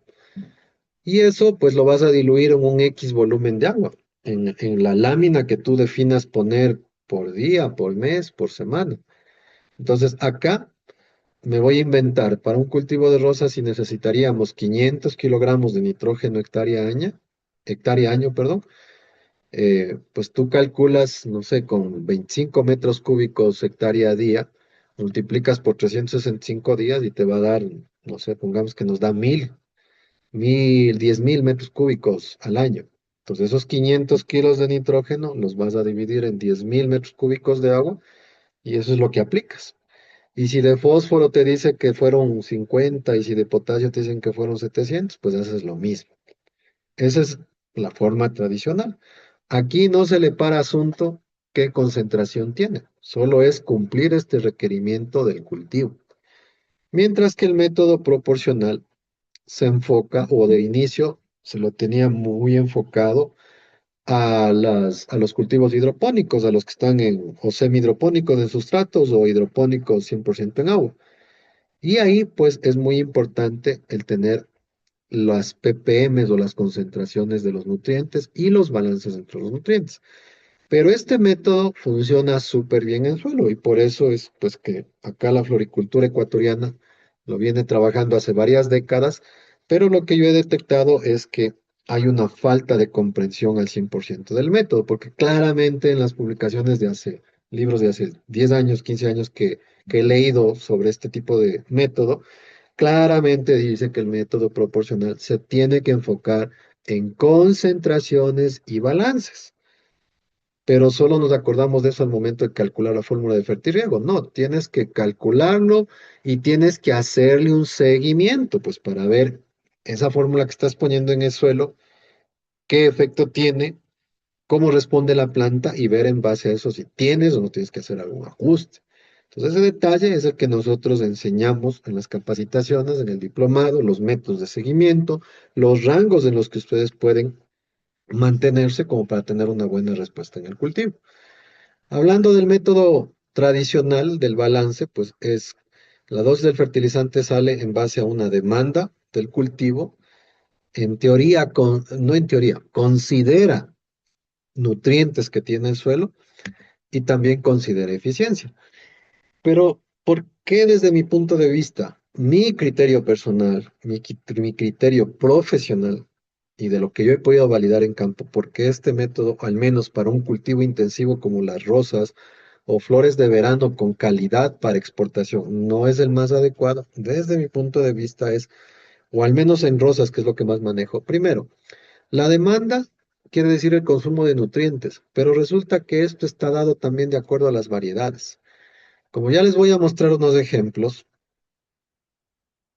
y de una vez me paso, estos son algunos títulos de curvas de absorción de nutrientes, determinación de curvas de absorción de nutrientes en cultivos de rosas. Incluso por ahí mencionan este estudio en una X variedad que al menos yo ya ni siquiera la veo en las fincas. Esto fue en el 2007.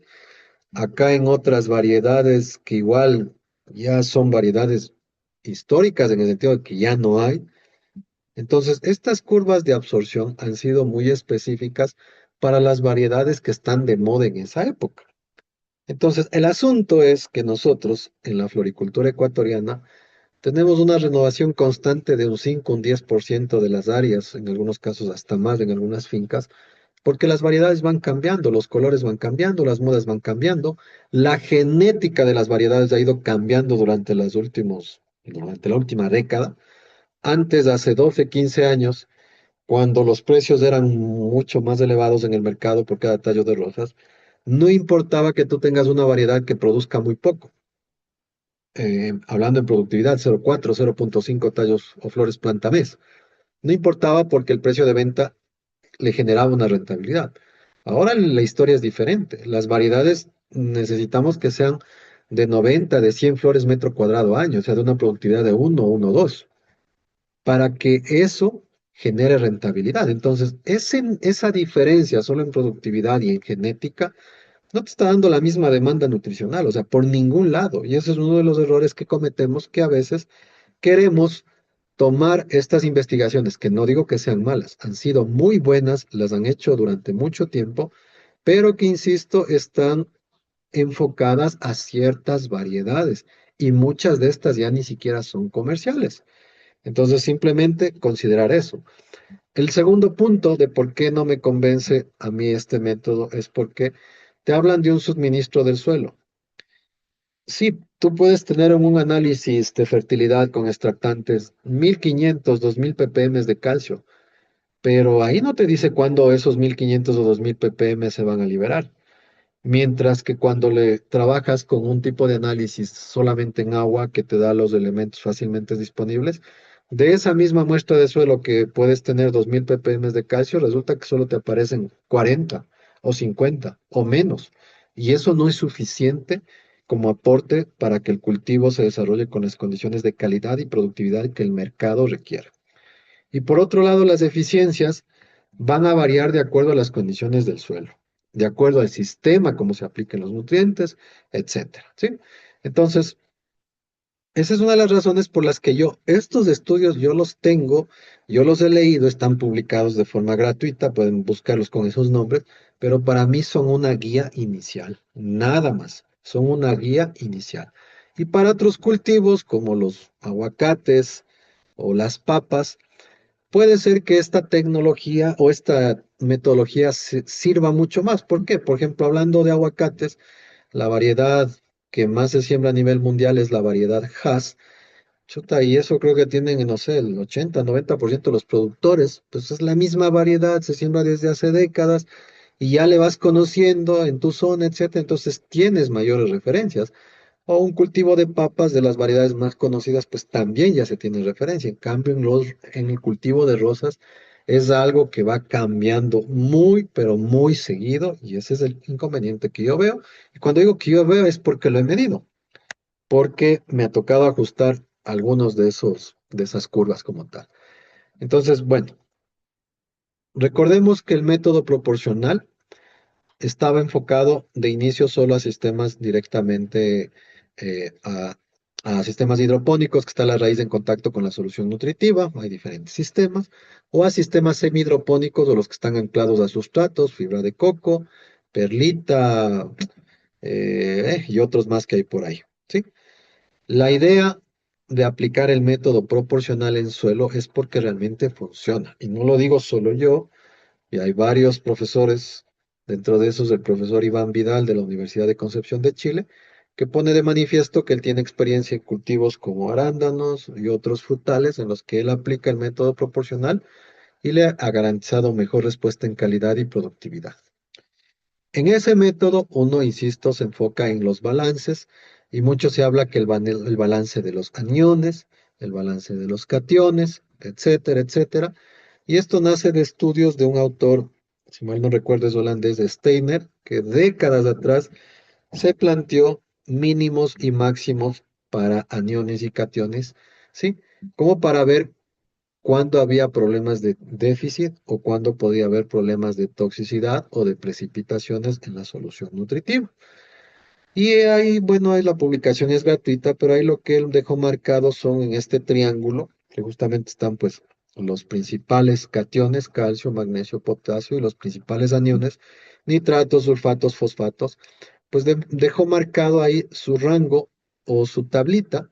Entonces él dice que una fórmula universal debería contener el 60% de nitratos, 5% de fosfatos y 35% de sulfatos. En cationes, 35% de potasio, 45% de calcio y 20% de magnesio.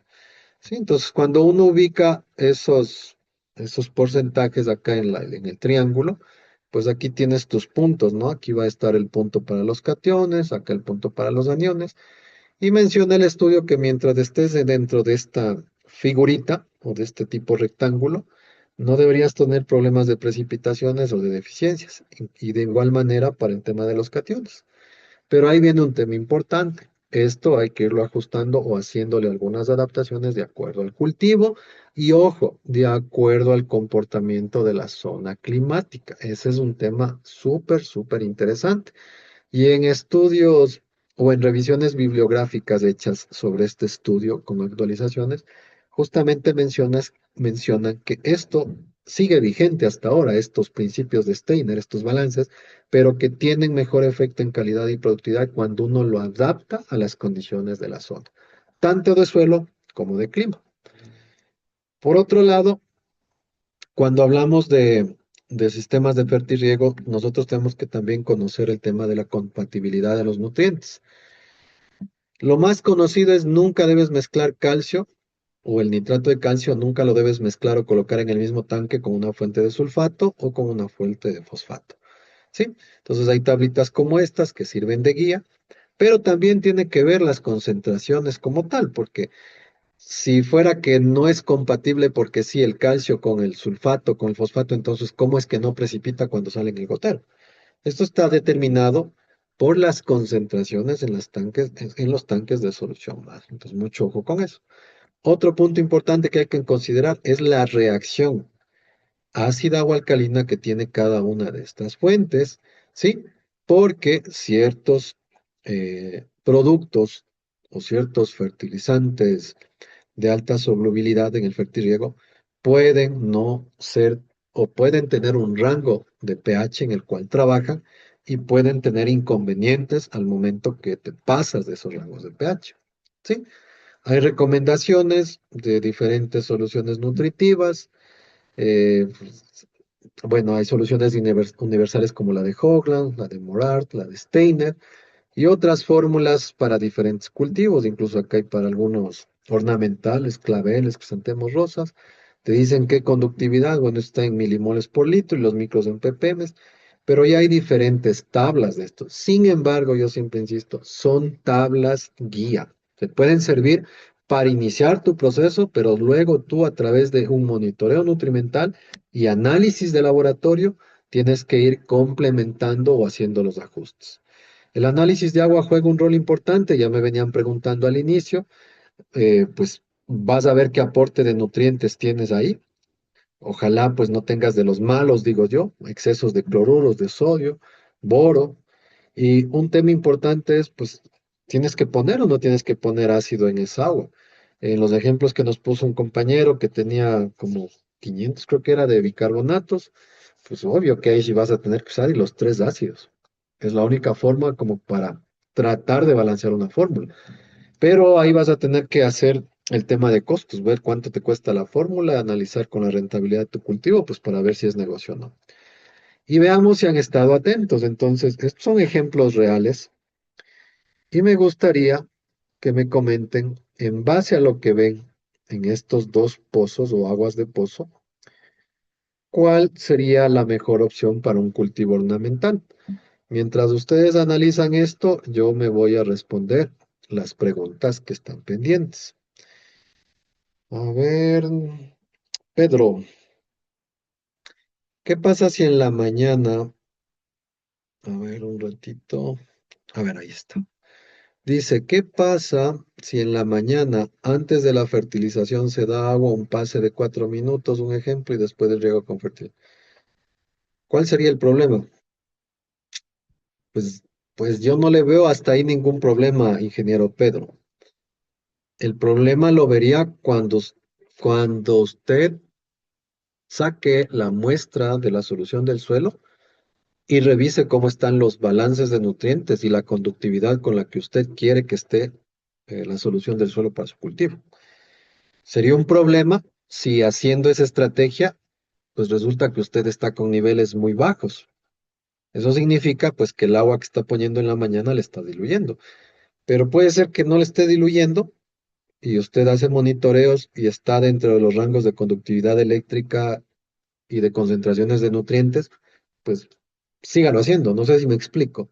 O sea, eso va a depender de cuál es la respuesta que usted tiene en la solución del suelo, por un lado. Por otro lado, ¿qué respuesta le da el cultivo? ¿Cómo está el cultivo? ¿Tiene problemas? ¿No tiene problemas? Porque tal vez esa no sea la causa si es que tienen problemas. O sea, esto de hacer riegos con agua en la mañana, luego fertilizantes, yo también lo hago en algunas de las fincas que asesoro por algunas situaciones, pero ¿hasta qué punto lo hago? Pues yo lo valido a través de monitoreo nutrimental, ingeniero. Alex, en aguas con exceso de calcio, pero 80 ppm de calcio, bueno, no es malo, pero magnesio 100, sí. ¿Cómo se balancea? Interesante. ¿Para qué cultivo, Alex? Lo primero, el tema ahí es el magnesio. El tema ahí es el magnesio. El asunto es que ahí eh, 100 ppm de magnesio, pues no conozco una ornamental que sea, que requiera de esa cantidad de magnesio. Pero ahí el punto de partida sería el magnesio para generar los balances. Tulio, depende de la genética de las diferentes variedades y allí varía por tamaño de botón, longitud de tallo, número de pétalos, color. Cuando hablo de la genética, Tulio, involucra todo esto y sobre todo la productividad, porque antes algunas variedades no importaba si es que no eran tan largas y producían poco, o sea, igual se justificaba y se las tenía, pero generalmente ahora lo que se busca en la genética de las variedades o incluso en las variedades nuevas que están saliendo es que sean altamente productivas y que la longitud de tallos sea pues media, hablo 60, 70 o 80 hasta 90. Entonces eso cambia las demandas nutricionales. Y Jonathan dice, si tengo una cisterna de 3000 litros, ¿puedo mezclar toda la fórmula en fertirriego y aplicar el ácido si es necesario? Claro, sin duda alguna. Esa sería una excelente opción. Calcule para ese volumen, balancee bien la fórmula y pues, usted ya tiene un mini tanque homogenizador ahí y pues eso le va a llegar parejo a todas las válvulas, ¿no? El éxito está en que calcule bien la fórmula, los balances. Y bueno, veamos para ir continuando. ¿Qué agua sería la que está mejor para usar? ¿Pozo uno o pozo 2? Solo una persona, solo Alex creo que está en la charla. O ya se fueron los demás, ¿no? Todavía tenemos 120 personas que están un poquito interesadas. ¿Qué opinan? Me gustaría que opinen para ir sobre eso trabajando. Hasta les marqué algunas cosas. Ok, entonces voy a ir haciendo brevemente una interpretación. Esto es algo ligero. En el curso vemos la interpretación completa porque hay que hacer algunos cálculos. Pero el primer índice para mí no solo es ver el pH, y por eso lo marco, es ver la conductividad eléctrica. Si yo comparo entre estas dos fuentes de agua, la del uno tiene 0,6 de conductividad y la otra 1,5. O sea, la de 1,5 trae algunas cosas más. ¿Serán buenas o malas? Las voy a ir viendo hacia abajo.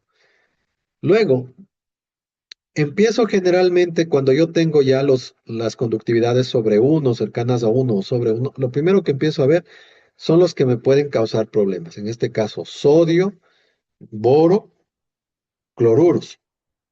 Sodio tengo como 94 partes por millón. El problema va aquí a ser a nivel del suelo a mediano y largo plazo. Y tengo justamente un tema de magnesio, como el compañero que nos preguntó. Miren, esta agua ya de a gratis trae 124 ppm de magnesio. Aquí hay que hacer un ajuste, un balance, tratando de llegar a un balance adecuado del magnesio con el calcio, con el potasio. El asunto es que para lograr ese balance, la conductividad posiblemente se va a subir a 3, así a ojo nomás. Entonces ahí viene la pregunta, ¿será que con esa fórmula balanceada de 3, ese cultivo en el que se va a aplicar la fórmula, lo resiste, lo tolera? Siguiente punto, nivel de bicarbonatos. Miren, esta agua tiene más de 1000 ppm de bicarbonatos. Ahí viene el otro tema. O sea, aquí se va a tener que usar una cantidad importante, si quiero realmente balancear, una cantidad importante de ácido sulfúrico. Pero si no tengo acceso, se complica.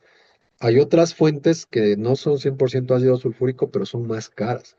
Entonces ahí el asunto es, ¿será que se justifica económicamente neutralizar todo esto? Y el tema complicado, 2 ppm y un poquito más de boro. O sea, esto para un ornamental sí puede ser un problema serio. Y quitar el boro de acá, la única forma es a través de un proceso que se llama osmosis inversa, pero que eso es, son equipos bastante caros y posiblemente no se justifican en ciertos cultivos. Entonces, en resumen, el agua que tendría mejor alternativa para trabajarse, si hablamos de ornamentales, es el pozo 1. ¿Sí? Algo de sodio que hay que estar pendiente para un programa de enmienda en el suelo. No hay que descuidarse el tema de cloruros. Ojo, ya desde 15, 20 ppm de cloruros hacia arriba es un problema realmente. Los bicarbonatos no le veo un inconveniente, la verdad. Sin problema, yo he tenido que trabajar hasta con 300 ppm de bicarbonato. Se puede neutralizar, equilibrar la fórmula siempre y cuando tengas acceso a ácido sulfúrico. Pero aquí está, miren el inconveniente. Esta agua tiene mucho más boro que la del pozo 2. Entonces, puedo trabajar, puedo ir viendo, pero aquí sí seguramente voy a tener algunos inconvenientes con el tema del boro. Perdón, la gestión del desarrollo del cultivo tiene que ser muy, pero muy chequeada al milímetro. O sea, para disminuir el efecto negativo del boro hay que hacer algunos temas adicionales, desarrollo del cultivo, posiblemente enmiendas a nivel de suelo para generar competencia. ¿Sí? Entonces, miren que solo viendo el análisis de agua yo ya puedo ingerir qué es lo que puede pasar. Ahora, si este análisis es confiable o no, pues sí, estos son de un laboratorio confiable, pero hay metodologías muy fáciles para determinar a través de ciertos cálculos si es un análisis confiable o no. ¿Listo? Vamos a ver qué nos respondieron ya para ir pasando a la última parte. Y por ahí alguien se le encendió el micrófono, si por favor nos ayuda. O a ver, déjenme ver si de una vez lo silenciamos para que no haya inconvenientes. Si me ayudan chequeando. A ver, un minuto, por favor. Ok, creo que ya estamos. A ver, voy con las preguntas que estaban. Sí, pozo uno, pero ojo con el tema del boro, ¿no? 4 ppm del boro es complicado. Alex consultaba, ¿qué sistema de fertirriego le parece más manejable? ¿Un tanque de homogenización o un sistema lineal de Netafim? Alex, el sistema que me garantice que me llegue uniforme la fórmula de fertirriego a todas las válvulas. Para mí ese es el mejor sistema. Cualquiera de las dos opciones que usted me da puede funcionar, pero valídelo usted en campo. Porque también he visto esos mismos sistemas que usted menciona y cuando hay algún tema que no va bien, pues no le llega la fórmula pareja. Y nos consulta Alexis, perdón, y Alex nos consulta, las rosas toleran conductividad de 3. Acuérdense de la charla anterior, no solo hay que ver la conductividad. Me agarro de este ejemplo del agua del pozo 1. La conductividad acá es de 0,6. Pero fíjese que tiene un problema de boro esta agua. 4 ppm de boro es una cantidad importante y no está la conductividad tan alta. Entonces, no solo hay que ver la conductividad, hay que ver el contenido como tal. Bueno, avanzando pues ya con lo que hablábamos algo, esto vamos a ir de forma rápida. El tema de la dureza, justamente pues hay que trabajarla porque puede generar obturaciones en el sistema, ¿no? En el sistema, el taponamiento de los goteros y por otro lado puede causar algunos antagonismos como tal ahí adentro de las mezclas. Entonces, eso hay que tener cuidado. Pero si hay situaciones en las que hay que analizar bien, pues si se puede o si se justifica económicamente, realizar esos ajustes. Esto, nuevamente, insistir en algo. Cuando yo voy a diseñar la fórmula de Ferti-Riego, yo necesito tomar en cuenta para dónde lo direcciono al cultivo. Quiero un cultivo que esté en balance, que crezca de forma normal, que tenga floración, si fuera el caso, fructificación normal, o quiero meterle a un proceso generativo en el que le estimulo a que madure rápido, a que florezca rápido, o le estimulo a un proceso vegetativo en el cual le digo, no, quiero que el crecimiento sea muy vigoroso, tallo grueso, hoja grande. Tengo que entender eso, a dónde lo direcciono. El otro punto es que esto lo tienen que relacionar con el clima. Miren que acá está dándonos algún tema de temperaturas, de radiación. Tengo que relacionarlo con el clima. ¿Qué es lo que está pasando con el clima actualmente en la zona, en mi finca, en mi invernadero? ¿Qué respuesta me está dando el cultivo? Y el otro tema, o sea, yo quiero mantener esa respuesta en el cultivo. Si se está enfermando demasiado mi cultivo, yo quiero que se siga enfermando, entonces posiblemente yo tengo que cambiar algunos balances para que no se enferme. Por ejemplo, nitratos potasio.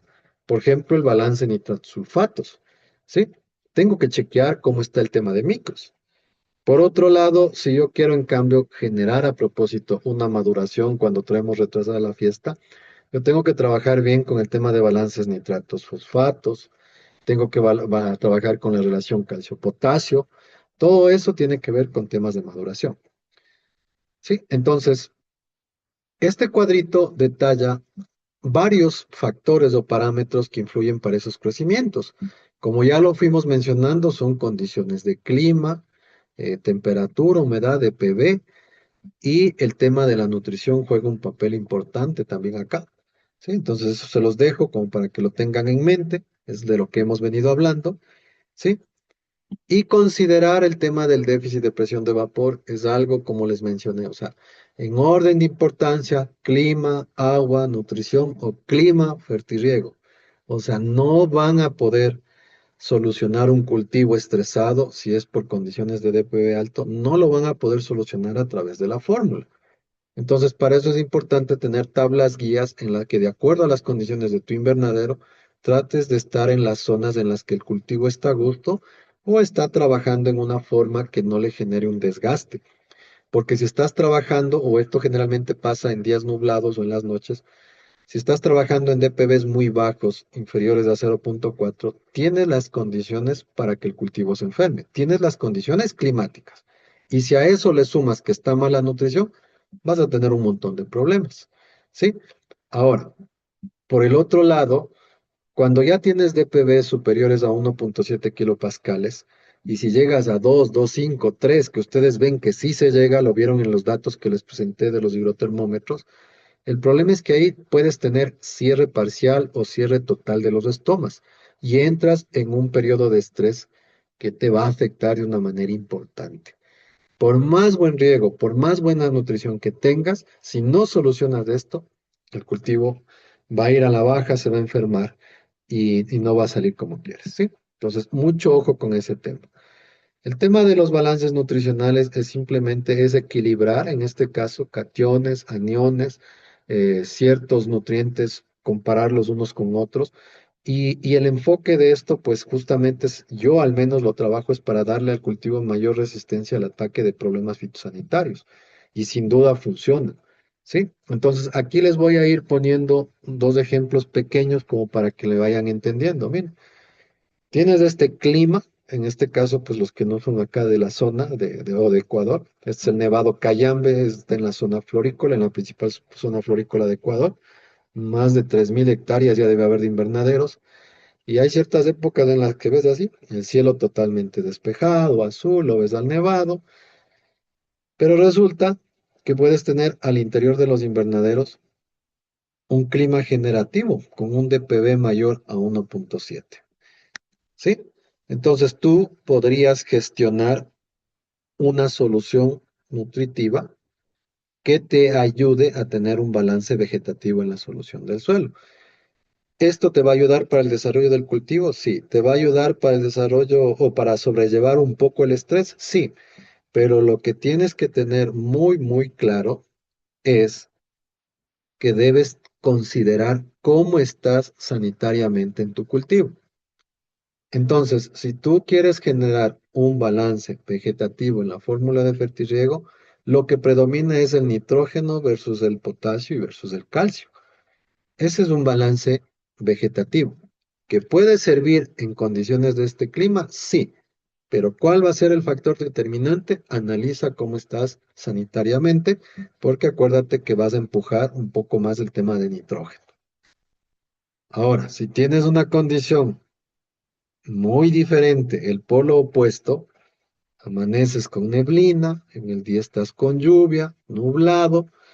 Adentro del invernadero tú puedes tener un DPV muy bajo, el cultivo está con un estímulo vegetativo, estás con condiciones de clima para que se te enferme por problemas fungosos las plantas, entonces ahí tú tienes que diseñar una fórmula de fertirriego que te ayude a generar un balance generativo en la solución del suelo. ¿Sí? Entonces, cuando quieres un balance generativo, lo que predomina es el potasio. Y tienes que chequear si el estado de tu cultivo lo permite. ¿Por qué? Porque acuérdate que el potasio da la señal, al igual que el fósforo, de maduración. Entonces, mucho ojo con estos detalles, son instrucciones generales. Hay varios escenarios más que vamos a ver en el taller, en los módulos, pero un poco como para que se lleven la idea. Tablas de conversiones, que es lo que normalmente, bueno, ya están automatizadas en la hoja de cálculo. Y un poco como para ya ir terminando, aquí, por ejemplo, se puede ver una distribución del balance de aniones, cómo según Steiner deberían estar distribuidos los nitratos, los sulfatos y los fosfatos, y cómo deberían estar distribuidos los cationes, calcio, potasio, magnesio. Esto se va a ajustar de acuerdo a la conductividad eléctrica que define el técnico o el productor para su cultivo. Y estos son los principales balances que uno trabaja y que pueden tener un efecto justamente para la fitosanidad de los cultivos. Nitrógeno sobre potasio, calcio, magnesio. Lo que hay que tener claro es que no hay que tener claridad en qué unidades estás comparando estos balances. Voy a tomar el caso del calcio-potasio. Si el calcio-potasio lo estoy comparando en ppm y en milimoles por litro, todas estas tres y mil equivalentes por litro, todas estas tres son unidades de concentración. Si yo comparo el balance calcio-potasio en ppm o en milimoles por litro, son súper parecidos. Si ustedes lo ven, son súper parecidos y no habría ningún problema. Pero ¿qué pasa si alguien quiere hacer esa misma comparación en mil equivalentes por litro para este balance? Los rangos son totalmente diferentes. Entonces, por eso hay que tener mucha claridad y eso es lo que nosotros les explicamos y les enseñamos en el taller. Y así para los otros balances, ¿de acuerdo? El tema de monitorear es clave y no solo se trata de monitorear lo que cae en el gotero, se trata de monitorear lo que pasa en savia, como es la foto que está acá, se trata de monitorear lo que pasa en la solución del suelo. Acuérdense en que los equipos deben estar calibrados. ¿Y por qué es importante monitorear lo que pasa en la solución del suelo y lo que pasa en la savia? Las savias son las barras de color verde, la solución del suelo la línea café. En este caso estamos haciendo referencia a calcio porque lo que pasa en la solución del suelo pasa en la savia. Fíjate que aquí hubo un ligero pico en la solución del suelo, se refleja en la savia. Baja en la solución del suelo, baja en la savia. Entonces, por eso la ventaja de trabajar con monitoreo nutrimental. El monitoreo nutrimental o las técnicas de monitoreo nutrimental son un complemento a los análisis de laboratorio. No son un reemplazo, entendamos eso, son complementos. Ojo, son datos de una de las fincas en las que yo asesoro. Acá, monitoreo nutrimental, chequeando la relación calcio-potasio, por ejemplo. Aquí estamos chequeando esa relación tanto a nivel de solución de suelo, a nivel de goteo. No, perdón, estamos chequeando niveles de calcio y niveles de potasio en la solución del suelo para ver cómo van, cómo se van cruzando. Y vemos luego el resultado chequeando mínimos y máximos. Mientras estemos en esos rangos, sabemos que está bien. Pero, por ejemplo, acá ya empezamos a ver que en los 4 últimos monitoreos empezó a caerse la relación. Entonces ahí hay que chequear si hay que ajustar el calcio o el potasio para que no se salga de estos rangos. Monitoreo nutrimental en aguas de riego. 3 reservorios. Miren cómo las cantidades en este calcio, en este caso de calcio igual, cómo pueden ir variando semana con semana, fíjese, y cómo eso puede ser una determinante para la fórmula, para el cálculo de la fórmula de fertirriego. Una variación, ojo con esto, una variación en más o menos 10 ppm en el agua de riego. Insisto, una variación en más o menos 10 ppm en el agua de riego te va a cambiar los balances de la fórmula. Entonces, ten mucho cuidado con eso. Por eso es importante seguir o hacer esos seguimientos. Bueno, aquí está el potasio en esa misma finca. Y vamos a ver un video rapidito y tómenle en el tiempo. Me gustaría que le tomen el tiempo, por favor, para que ustedes puedan ver la matriz de cálculo, eh, pues justamente un ejemplo de cómo se calcula una fórmula de vertirriego en la matriz que se les enseña en el curso y para que ustedes lo puedan chequear y ver. Entonces, yo les voy a ir explicando lo que se está haciendo ahí para que ustedes lo puedan ver. Entonces, miren, ahí está en pantalla. La matriz de cálculo tiene diferentes pestañas. La primera es pues para poner el análisis de agua, ¿sí? Como ustedes pueden ver, ahí se está colocando el análisis de agua. Se está llenando o ya está lleno con los valores. En este caso están en ppm. Luego la siguiente pestaña es para actualizar las concentraciones de sus fertilizantes y los precios, porque la matriz automáticamente les va a dar cuánto cuesta. Luego, ¿qué conductividad quieres? Y eso a qué balance en ppm, en milimoles o equivalentes te va a dar. Tú cambias eso, el valor de la conductividad y automáticamente se cambian los ppm, los milimoles. Luego, de acuerdo al análisis de agua, ¿hay o no hay que neutralizar bicarbonatos? ¿Qué pH quieres en la solución de fertirriego? Todo esto está ligado. Tú le pones qué pH quieres, en este caso 6,5, y te vas a la pestaña 5 para ver con qué ácido neutralizas. ¿Quieres usar los tres ácidos o solo nítrico en este caso? Está enlazado ya al volumen de agua que vas a aplicar. En este caso vamos a usar ácido nítrico y ácido fosfórico y ya te aparecen las cantidades de ácido que vas a trabajar, ¿sí? Y luego esto se liga directamente a la pestaña de cálculos. Ahí aparecen ya las dosis de los ácidos y los aportes que ya tienes del agua, perdón, y de los ácidos. Luego vamos a calcular los 100 ppm del calcio, ¿sí? A través del Excel es bastante fácil, con nitrato de calcio, estaba en 20, 21 ppm, ponemos nitrato de calcio, ya está en 100, luego el magnesio lo tenemos que llevar a 30, ya trae 14 el aporte del agua, lo vamos a colocar con sulfato de magnesio, ¿sí? Y automáticamente ya están calculándose. Y se están ajustando o calculándose las relaciones. El fósforo lo vamos a llevar a 19 ppm, ¿sí? Entonces vayan tomándole el tiempo con fosfato monopotásico, que es el más común. Bajamos a la tabla y ya están los 19 ppm. El potasio hay que llegar a 171 ppm. Vamos a llegar más o menos a 85, me parece, con sulfato de potasio y luego el resto con nitrato de potasio. Entonces miren que a través del Excel es súper fácil. La tabla simplemente sigue las instrucciones que ustedes le dan. Ya está en 85, ahora vamos a 171 con nitrato de potasio.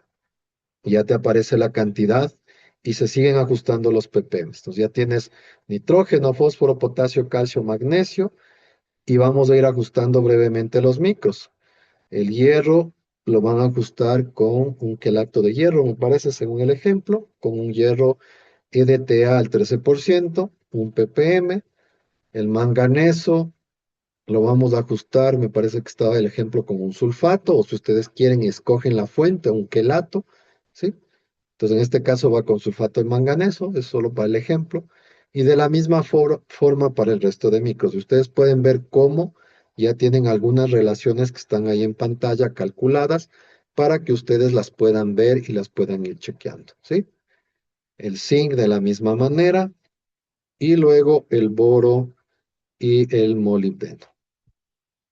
Ahí está el zinc. Luego vamos con el boro, que debe ser con bórax posiblemente. Y luego nos vamos con el molibdeno. Y ustedes pueden ver ahí en pantalla, ya están algunas relaciones ajustadas, ya no tienen la necesidad de estar haciéndolas a mano. ¿Sí? Entonces ya está ahí la fórmula calculada, los ppm, las relaciones. Más abajo está el volumen de agua que le pusimos, la conductividad eléctrica aproximada de esa fórmula de fertirriego, ¿sí? Y luego podemos ver la pestaña los equilibrios finales, la diferencia entre aniones y cationes, ¿sí? Si queremos, cambiamos eso, o sea, ya depende de qué quieres calcular. Y la matriz o la hoja final de impresión, donde están pues las pesas, los ppms y cuánto te cuesta la fórmula. Los que pudieron ir tomando el tiempo, prácticamente no nos demoramos ni 5 minutos en hacer el cálculo de esa fórmula, ¿no? Entonces, esa es la matriz con la que trabajamos.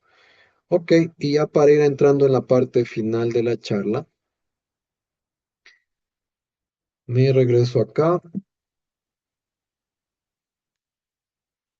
Entonces, lo que yo siempre les digo es que no busquen identificar deficiencias o excesos de nutrientes, porque siempre me dicen, ingenieros, que usted no pone fotos de excesos o de deficiencias. Yo lo que siempre les digo es calculen balances nutricionales adecuados basados en datos y deducciones técnicas. O sea, no esperen a ver deficiencias, porque ahí el cultivo ya te pasó factura, o peor, excesos. ¿Sí?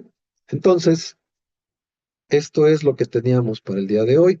Este es el tipo de cultivos que debíamos buscar, el mantener o el llegar a tener y mantenerlos.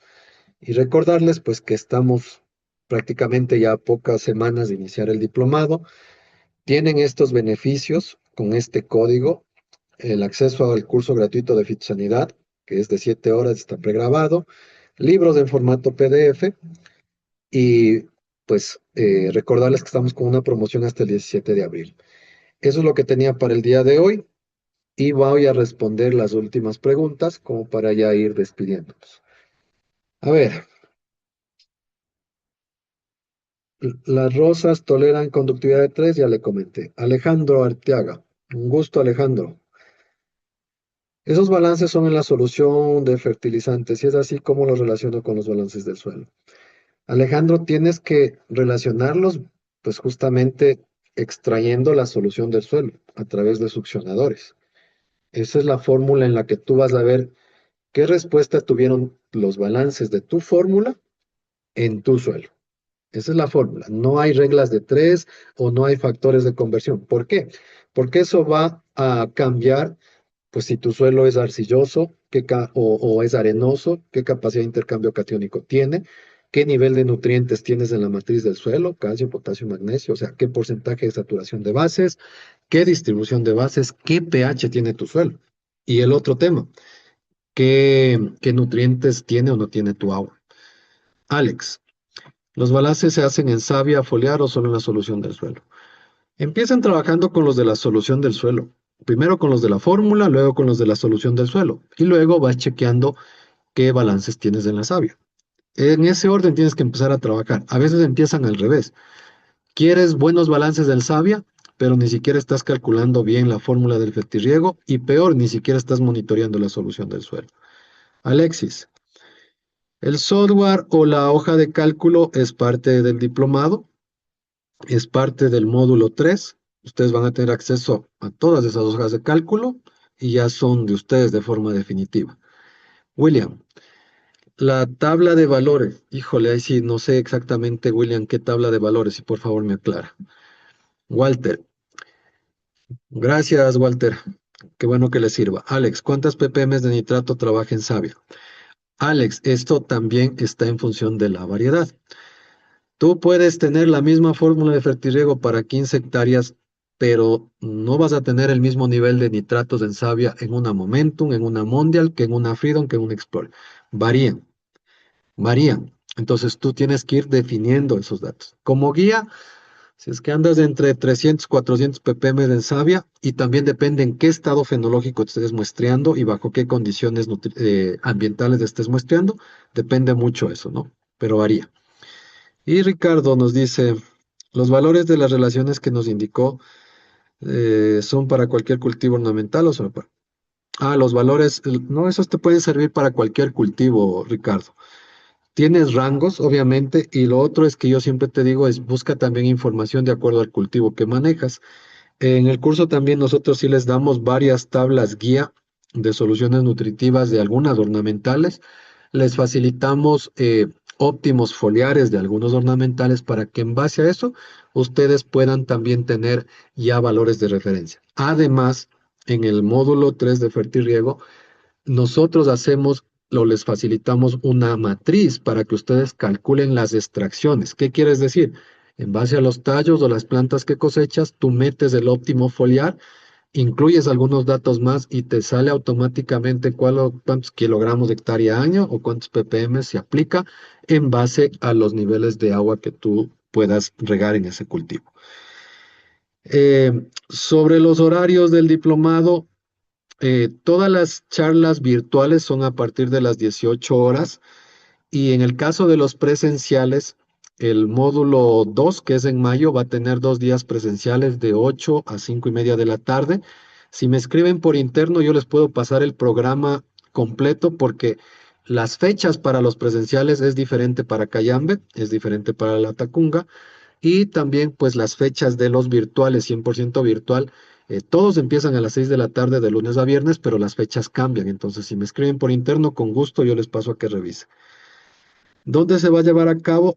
Es en la Tacunga, es en la ciudad de la Tacunga. La dirección y el lugar no recuerdo de memoria, yo se los comparto, pero las fechas ya están. Si me escriben con interno, con gusto les comparto. Entonces, les agradezco mucho por su tiempo, les agradezco mucho por la confianza, les espero el día de mañana para que podamos escucharle al profesor Romo parte de la introducción que nos va a dar sobre la exposición que a él le corresponde de riego. Es una persona de bastante experiencia en ornamentales, ha trabajado durante mucho tiempo en Netafim y ahora en su propia empresa. Entonces, les esperamos el día de mañana. Saludos y nos vemos pronto. Que descansen.